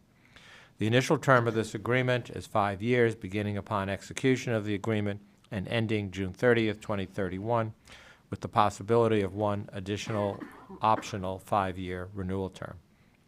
ABM will be compensated pursuant to a guaranteed maximum fee structure. Annual fees for year one will total approximately $4,205,675.70, escalating to $4,920,045.72 in year 5 for a 5-year guaranteed maximum. This item was extensively reviewed and recommended by the Academic Affairs and Business and Finance Committees, and I present it to you for your consideration. Thank you. Is there a motion to approve 10B7? So moved. Second? Second. Any discussion? Seeing none, roll, please. Regent Oltmans, Yes. Regent Rye, Yes. Regent Schneider, Yes. Regent Schaefer, Yes. Regent Shear, Yes. Regent Stark, Yes. Regent Whites, Yes. Regent Wilmot, Yes. Regent Clare, Yes. Regent Kenny, Yes. Regent Makovica. Yes. Motion passes. Thank you. Item 10B8 seeks your approval of the program statement for the Selleck Student Housing Redevelopment Project, including authorization to utilize the mega project sequencing as referenced in Regents Policy 6.3.6, Capital Planning and Redevelopment, and to authorize the design, contractor selection, and cost estimation work necessary to bring forward an intermediate design review, an IDR, in June 2027, 1 year from now. This will be the first-year residence hall and dining center to be constructed in multiple phases at the current site of Selleck Quad, marking the beginning of a significant transformation for the campus. The project will replace multiple outdated buildings, most constructed in the 1953-1954 era, including Selleck, Seton, Benton, Fairfield, and Old Health Center. In total, the redevelopment project is expected to include 522,000 gross square feet of new housing, dining facilities, and related student support services in the heart of the UNL campus. The redevelopment will help to modernize the housing across campus and improve the experience of students in residence halls and all users of future dining center and retail spaces. The site's core campus location will enable this facility to serve as a destination for students, staff, and stakeholders to gather, in addition to providing modern accommodations. Additionally, the development will eliminate an estimated $85 million of deferred maintenance backlog over the next 5 years, addressing a critical need for infrastructure upgrades. The construction will be completed in 2 phases to keep required facilities online until the completion of the redeveloped spaces. Phase 1 is set for completion in the fall of 2030, which will include approximately 800 beds and a new dining center. Phase 2 will complete in the fall of 2032, adding approximately 900 beds, completing the transformation of this area into a modern hub for student living and learning. And again, this item was extensively reviewed and recommended by the Business and Finance Committee, and I present it to you today for your consideration. Thank you, Mr. President. Is there a motion to approve 10B8? So moved. What, a second? Second. Any discussion? I had a question. Source of funds is internal bond and reserves. Can somebody give me a figure of how much is reserves and how much is the bonds? So currently, the auxiliary unit has significant reserves. I believe it's close to $40 million that they would put toward this project. The rest of it would be repaid over 35 years based on the rental rates of the units being provided. I think one of the things that I've been thinking about as I was reading this was it will definitely make a difference in our recruiting. And I know students make their decisions around a number of different factors, but housing is one of those critical factors. And families look at the housing and they look at other campuses that have done more improvements to their more recent improvements to their housing. And I think as we go forward, we're really going to want to continue to attract not only our own students who are required to live the first year on campus, but also out-of-state students who can look at this. And if they come in and see 1952-like housing, it's very different from when they go to another university and see apartment-like living that are being done, designs like that are being done. And we don't compete with that kind of housing at all. And we lose those students that want that kind of housing. And I really, it seems like it's, critical time for us to be investing in the future for students that'll be coming over the next 10 years at least, and to have the kind of housing that they're looking for, and that will keep them in our state, I think is a really important factor to consider. And so even though times are tight and it's very difficult, I think this use of resources that we have that doesn't tax taxpayers more is critical, and especially for recruitment. Thanks.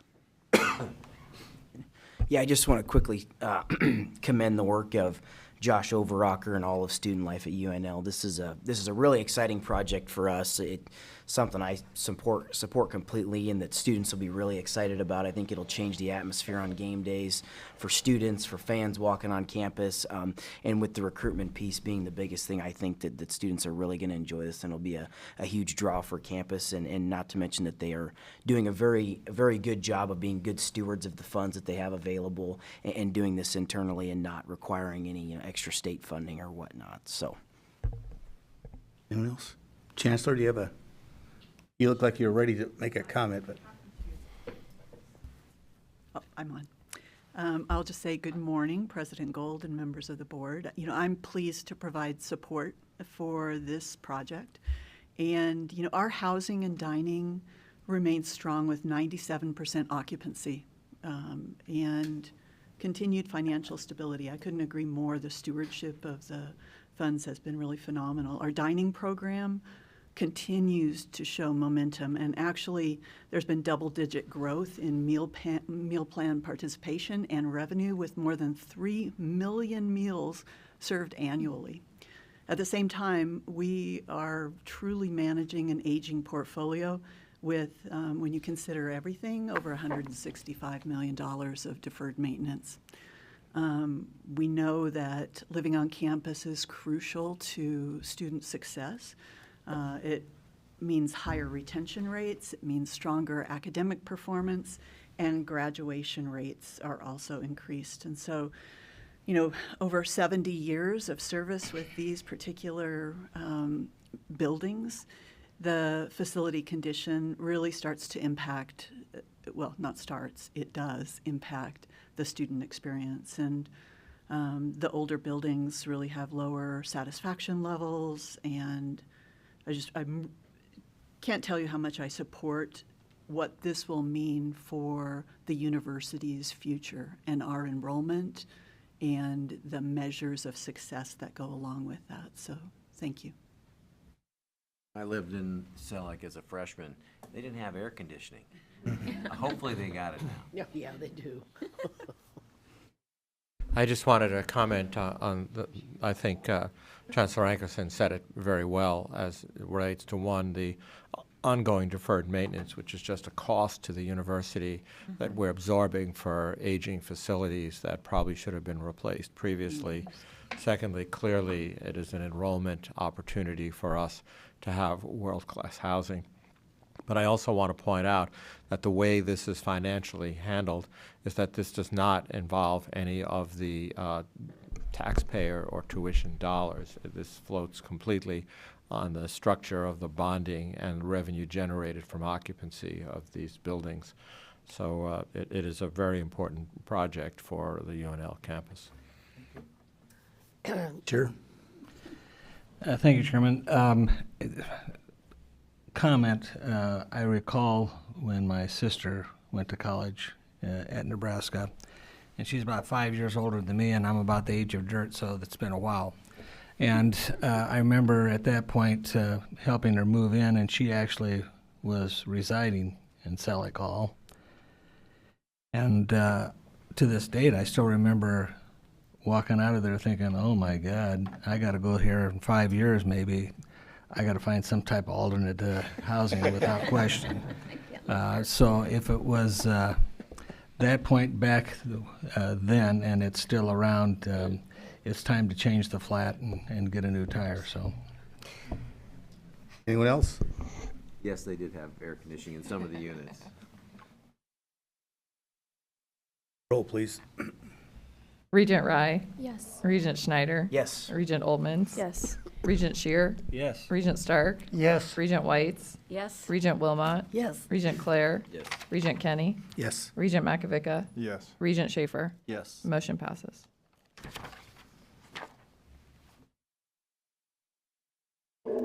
Now we're on, excuse me, executive. Item 10C1 seeks your approval for the First Amendment change to the membership agreement pending between Clarkson Regional Health Services and the University of Nebraska. The amendment specifies that closing cash payment by the university to Clarkson shall be paid in the amount of $300 million. Additionally, it specifies it will be a charitable in-kind donation amount of $2 million from Clarkson for the university for the ongoing Project Health construction. This is pending amendment with current change in membership agreement, which is also pending.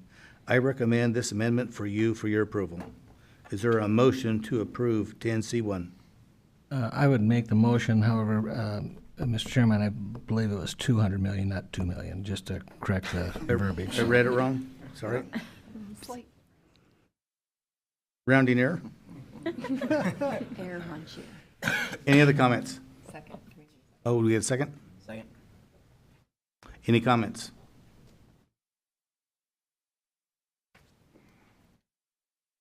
Roll call.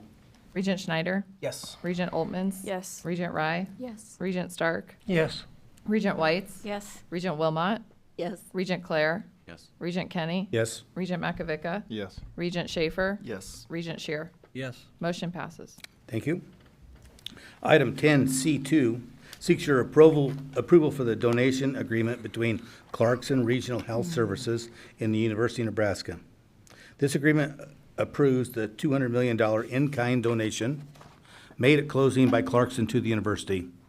As part of the donation, the university will recognize and cause Nebraska Medicine to recognize Clarkson donation by naming one of the hospital towers in the future Project Health as Clarkson Tower, or such other name that parties mutually agree upon.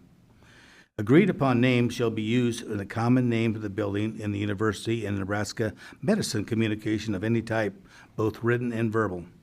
Clarkson name and history and contributions to the Clarkson Regional Health Services shall be displayed inside the tower and the materials referencing the tower. There are additional conditions outlined in the agreement which shall be met upon receipt of the donation. Is there a motion to approve 10C2? Moved. Second? Second. Any discussion?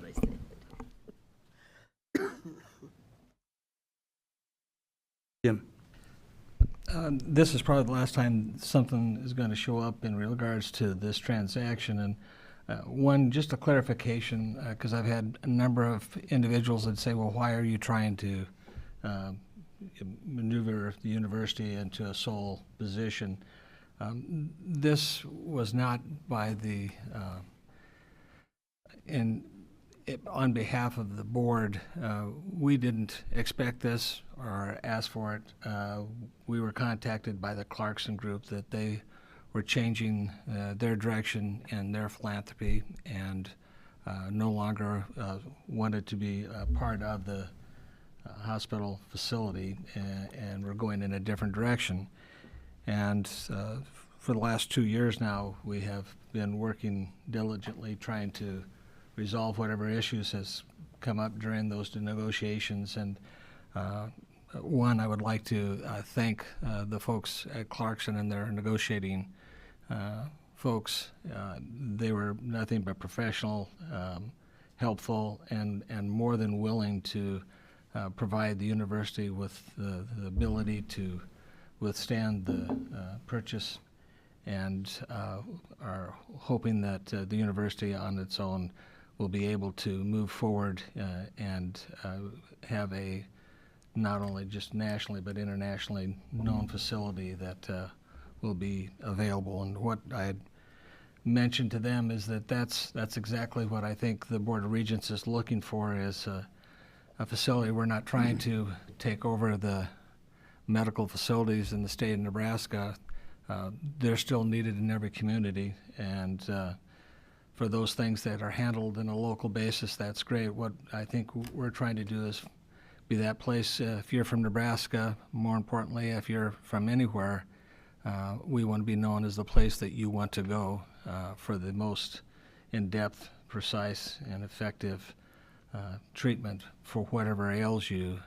And hopefully we are on the path to be able to do that. And I'm not trying to say that we do not have an excellent facility right now. I don't misinterpret that, because I've utilized the medical center in the past several years. And long story made short, I actually ended up having a growth on my neck that within about 6 weeks I couldn't button my shirt, and my wife seemed to think that I needed to contact somebody. And so I did. I got a hold of President Gold at that time, and he arranged a specialist at the Buffett facility to look at that. And long story made short, they did remove what they considered a cyst. But the expertise, you get a little nervous when they do stuff like that. And I had it done on a Saturday, and they said, well, Monday or Tuesday we'll get the pathology report back and let you know. And my wife happened to be in Omaha on Thursday, and we still hadn't heard anything back. She goes, well, why don't you call him? Well, I don't want to call him, but I did call him, and the surgeon that performed the service called me back within 10 minutes, and he said he wanted to apologize that it had taken as long to do that, to get the pathology back, but the cyst that they removed was only, I think, the fourth one in the history that they could find anywhere in the world. And the third one that they could document was done in 1946. And he said, it was a little odd, he said, so it took a little while to find out. But that's the type of personnel we have at the medical center. And believe me, I was very pleased to know and have that taken care of. But I don't know that there's any place else in the world that would have been able to do that, and with that type of expertise. So just wanted to throw that in relationship to our current facility. It's remarkable, and it's going to only get better. So thank you. Thank you. Anyone else? Roll, please. Regent Schneider? Yes. Regent Oltmans? Yes. Regent Rye? Yes. Regent Whites? Yes. Regent Wilmot? Yes. Regent Clare? Regent Kenny? Regent Makovica? Yes. Regent Schaefer? Yes. Regent Shear? Yes. Regent Stark? Yes. Motion passes.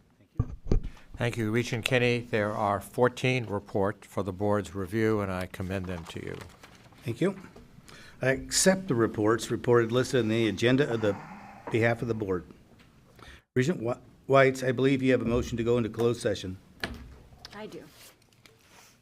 I move that the Board of Regents go into closed session as authorized by Section 84-1410 of the Revised Statutes of Nebraska for the protection of the public interest and to prevent needless injury to the reputation of persons who have not requested a public hearing for the purpose of holding a discussion limited to the following subject: personnel matters involving members of the university staff and strategy sessions with respect to certain real estate purchases. Thank you. Do we have a second? Second. Any comments going on in closed session? Roll call, please. Regent Oltmans? Yes. Regent Rye? Yes. Regent Schneider? Yes. Regent Wilmot? Yes. Regent Clare? Yes. Regent Kenny? Yes. Regent Makovica? Yes. Regent Schaefer? Yes. Regent Shear? Yes. Regent Stark? Yes. Regent Whites? Yes. Motion passes. Thank you. Mr. Chairman, if we might, it might be known that when we come back in session, we don't intend to have any action items come up that would be taken after we return. There's nothing on the agenda, so this would probably be the end of this meeting. If you folks want to stick around for us to come. No, that's not true. That's not true. Oh, we've got another motion coming? Yes. Oh, okay. I apologize. Y'all want to stay, go ahead. You get to stay, yay. Let the minutes reflect that the closed session will be strictly limited to discussion of the following subject: personnel matters involving members of university staff, strategy session in respect to certain real estate purchases. We're now in closed session. As you leave the room, please take all recording devices and personal belongings. Thank you. It is 10:49.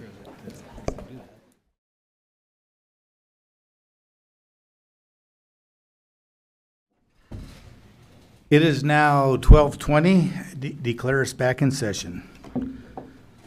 Regent McAfee, do you have something that you would like to add? Thank you, Chair Kenny. I move to add this resolution to the record. Okay. Whereas the University of Nebraska system exists to transform lives and communities in Nebraska and around the world.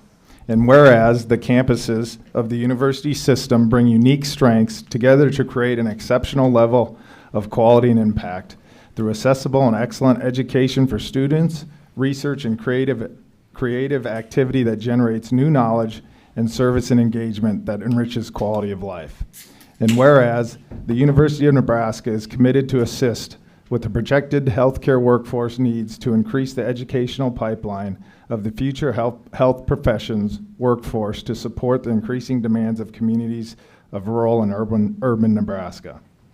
And whereas the growth of the health professions workforce depends upon long-standing clinical partnerships across the 500-mile campus of UNMC, including the key partnerships with Nebraska Medicine.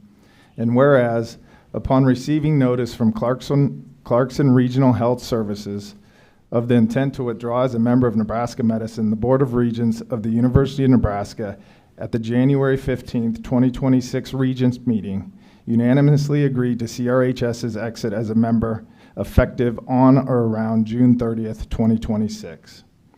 And whereas after public notification of CRHS's intent to withdraw as a member, certain Nebraska philanthropic organizations represented by the Omaha Community Foundation, the Walter Scott Family Foundation, and the University of Nebraska Foundation graciously expressed their interest to the board of their desire to work collaboratively with the university to ensure Nebraska Medicine continues to excel as a world leader of health professions education, research, and in providing extraordinary patient care. And whereas the board and organizations began a series of negotiations on what such a collaboration would entail, including providing contributions in the governance of Nebraska Medicine and the potential for the Omaha Community Foundation being added as an equal member of Nebraska Medicine. And whereas, while those discussions have been productive, no final resolution has been reached regarding the organization's contribution or permanent level of involvement in Nebraska Medicine. And whereas, the board deeply appreciates the organization's generosity and shared commitment to advancing the mission and long-term success of Nebraska Medicine and wishes to affirm its desire to take the next step in the process toward the organization's integrated role with Nebraska Medicine.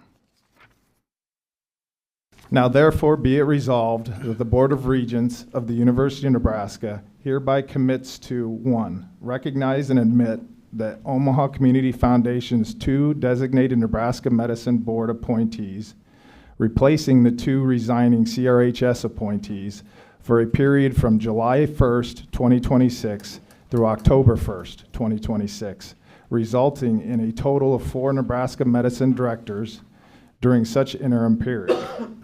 2, create and implement amended articles and bylaws for Nebraska Medicine in collaboration with the Omaha Community Foundation to reflect their board appointment rights and other agreed-upon governance objectives during the interim period.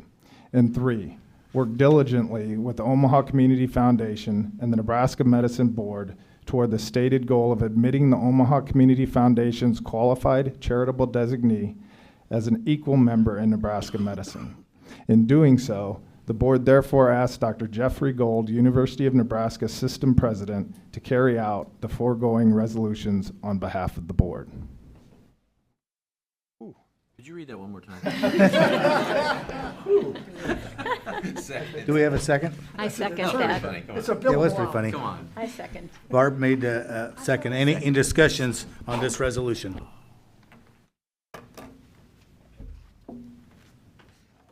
Seeing none, roll call vote. Regent Rye, Yes. Regent Schneider. Yes. Regent Oltmans. Yes. Regent Clare, Yes. Regent Kenny, Yes. Regent Makovica, Yes. Regent Schaefer, Yes. Regent Shear, Yes. Regent Stark, Yes. Regent Whites, Yes. Regent Wilmot. Yes. Motion passes. So this resolution has been added to the agenda, and we would take a motion to approve it. Now I'll move approval. Tim makes the motion to approve. Do we have a second? Tim? Tim? Yes. Any discussions on this resolution to add this? To approve it. Tim? Well, I need to fill 4 minutes, and I win a bet with Jack, so I don't want to work too quick. Over, under.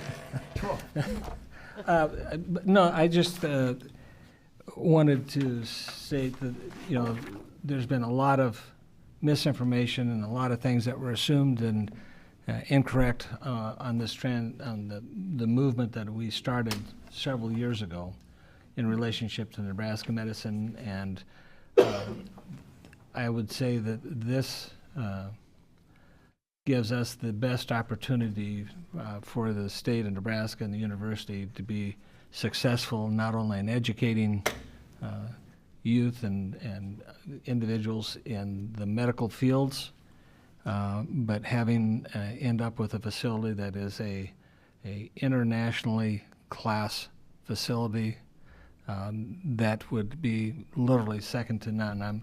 I'm tired about hearing if you've got this, you need to go up north to Mayo, or you need to go down south to Houston, or whatever the case might be.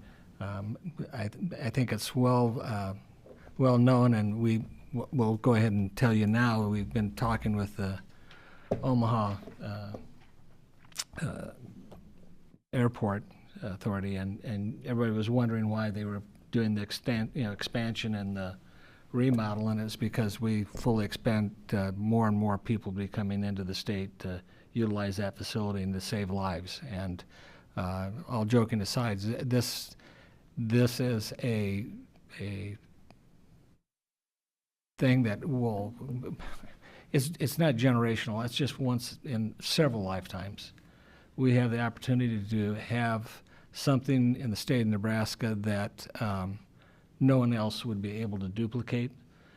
We have those people in Nebraska that have the wherewithal to help us get to that from a financial basis, and it will prove to be something that looks back generations from now and think that we are all a lot smarter than we were. But it's something that I'm very proud to have worked on, and I'm very proud of the board that we've worked together to come up with a start to a final resolution. Anyone else? Tim? Down here. Excuse me. Go ahead. I just want to say a little bit to kind of piggyback off of what Regent Shear said. For students themselves, I think that this is something that any student that reads this resolution and that hears about this project is going to be excited. And obviously, it's not even my own home campus, but I know that students who are, in 8th grade thinking that they want to go to UNMC and they want to stay in Nebraska, when they hear about this program, it's just going to bring, a shine in their eyes that I think we can all be proud of. And I just want to thank the board for the last work that you guys have done in the last 2 years. This will be something that benefits students for generations to come. So thank you. Thank you. I've said it before, and I'm going to say it again. I've had the absolute privilege of a lifetime to serve on this board. And during my tenure, we've done some amazing things. When you think about the Buffett Cancer Center, you think about the Davis Global Design Center, you think about Kiewit Hall, Hawks Hall, the Christensen Health Complex, you think about some of those projects, just to name a few.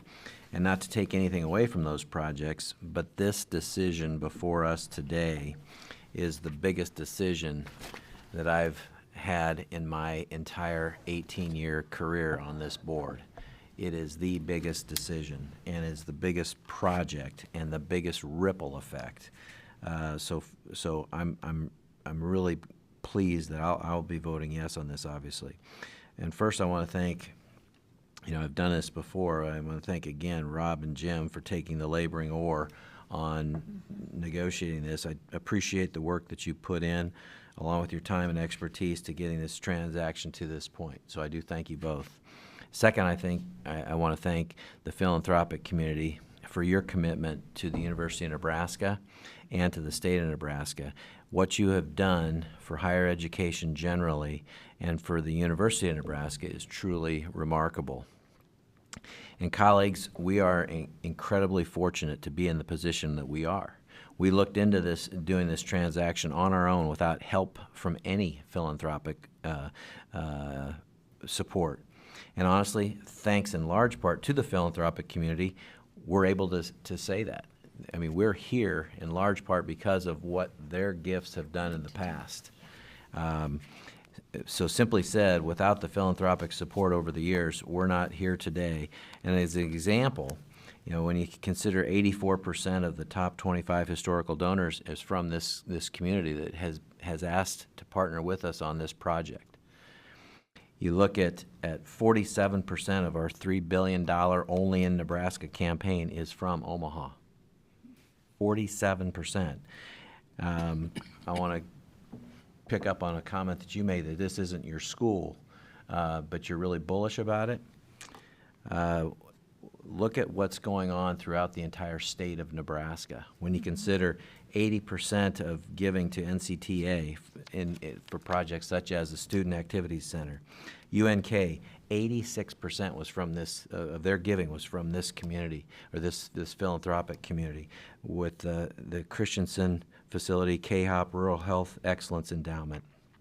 At UNL, 56% is from this philanthropic group. Dinsdale Commons, Hawks Hall, Kiewit Hall, Osborne Legacy, Peter Kiewit, Engineering Academy, the Kiewit Scholars. At UNMC, 86% again. The Davis Global, Buffett Cancer Center, MMI, Project Health, and again, this is not to take away from other projects. At UNO, 94%. Mammal Hall, PKI, baseball and softball, Baxter Arena, the early literacy and the Scott Scholars. 10% of our enrollment is because of this tremendous philanthropic support. When you think about PKI, Susie Buffett, and the Thompson Scholars. So I'm incredibly grateful for their support and commitment to the University of Nebraska and to the state of Nebraska. Again, we're not here without them. Their consistent and long-term commitment is not only appreciated, but we're forever grateful. And the mantra, kind of as Dr. Gold suggested earlier in his remarks, what's best for NU and what's best for the state of Nebraska, they totally live it. So I truly look forward to partnering with this group, and I totally look forward to changing the world. Thank you. Tim, anyone else? Deli. Well, first of all, I want to thank all of you for voting me as the next chancellor. I want to thank President Gold for his trust. And I also want to commend you and thank you for this resolution because, as has been said, the philanthropic community have been partnering with UNMC Nebraska Medicine for years. And to have this opportunity to continue to lean on them and have them support us along this journey, I think is really, really important for Project Health. I know I'm speaking on behalf of our faculty, staff, and students, that they appreciate the opportunity to have that ongoing support into the future. And I want to thank all of you for this resolution and also thank the philanthropic community for their continued trust in our UNMC and Nebraska Medicine partnerships, two world-class organizations with great people. So thank you. Anyone else? Roll call vote, please. Regent Schneider? Yes. Regent Oltmans? Yes. Regent Rye? Yes. Regent Kenny? Yes. Regent Makovica? Yes. Regent Schaefer? Yes. Regent Shearer? Yes. Regent Stark? Yes. Regent Whites? Yes. Regent Wilmot? Yes. Regent Claire? Yes. Motion passes. 8 no. Any other business? I declare the meeting adjourned.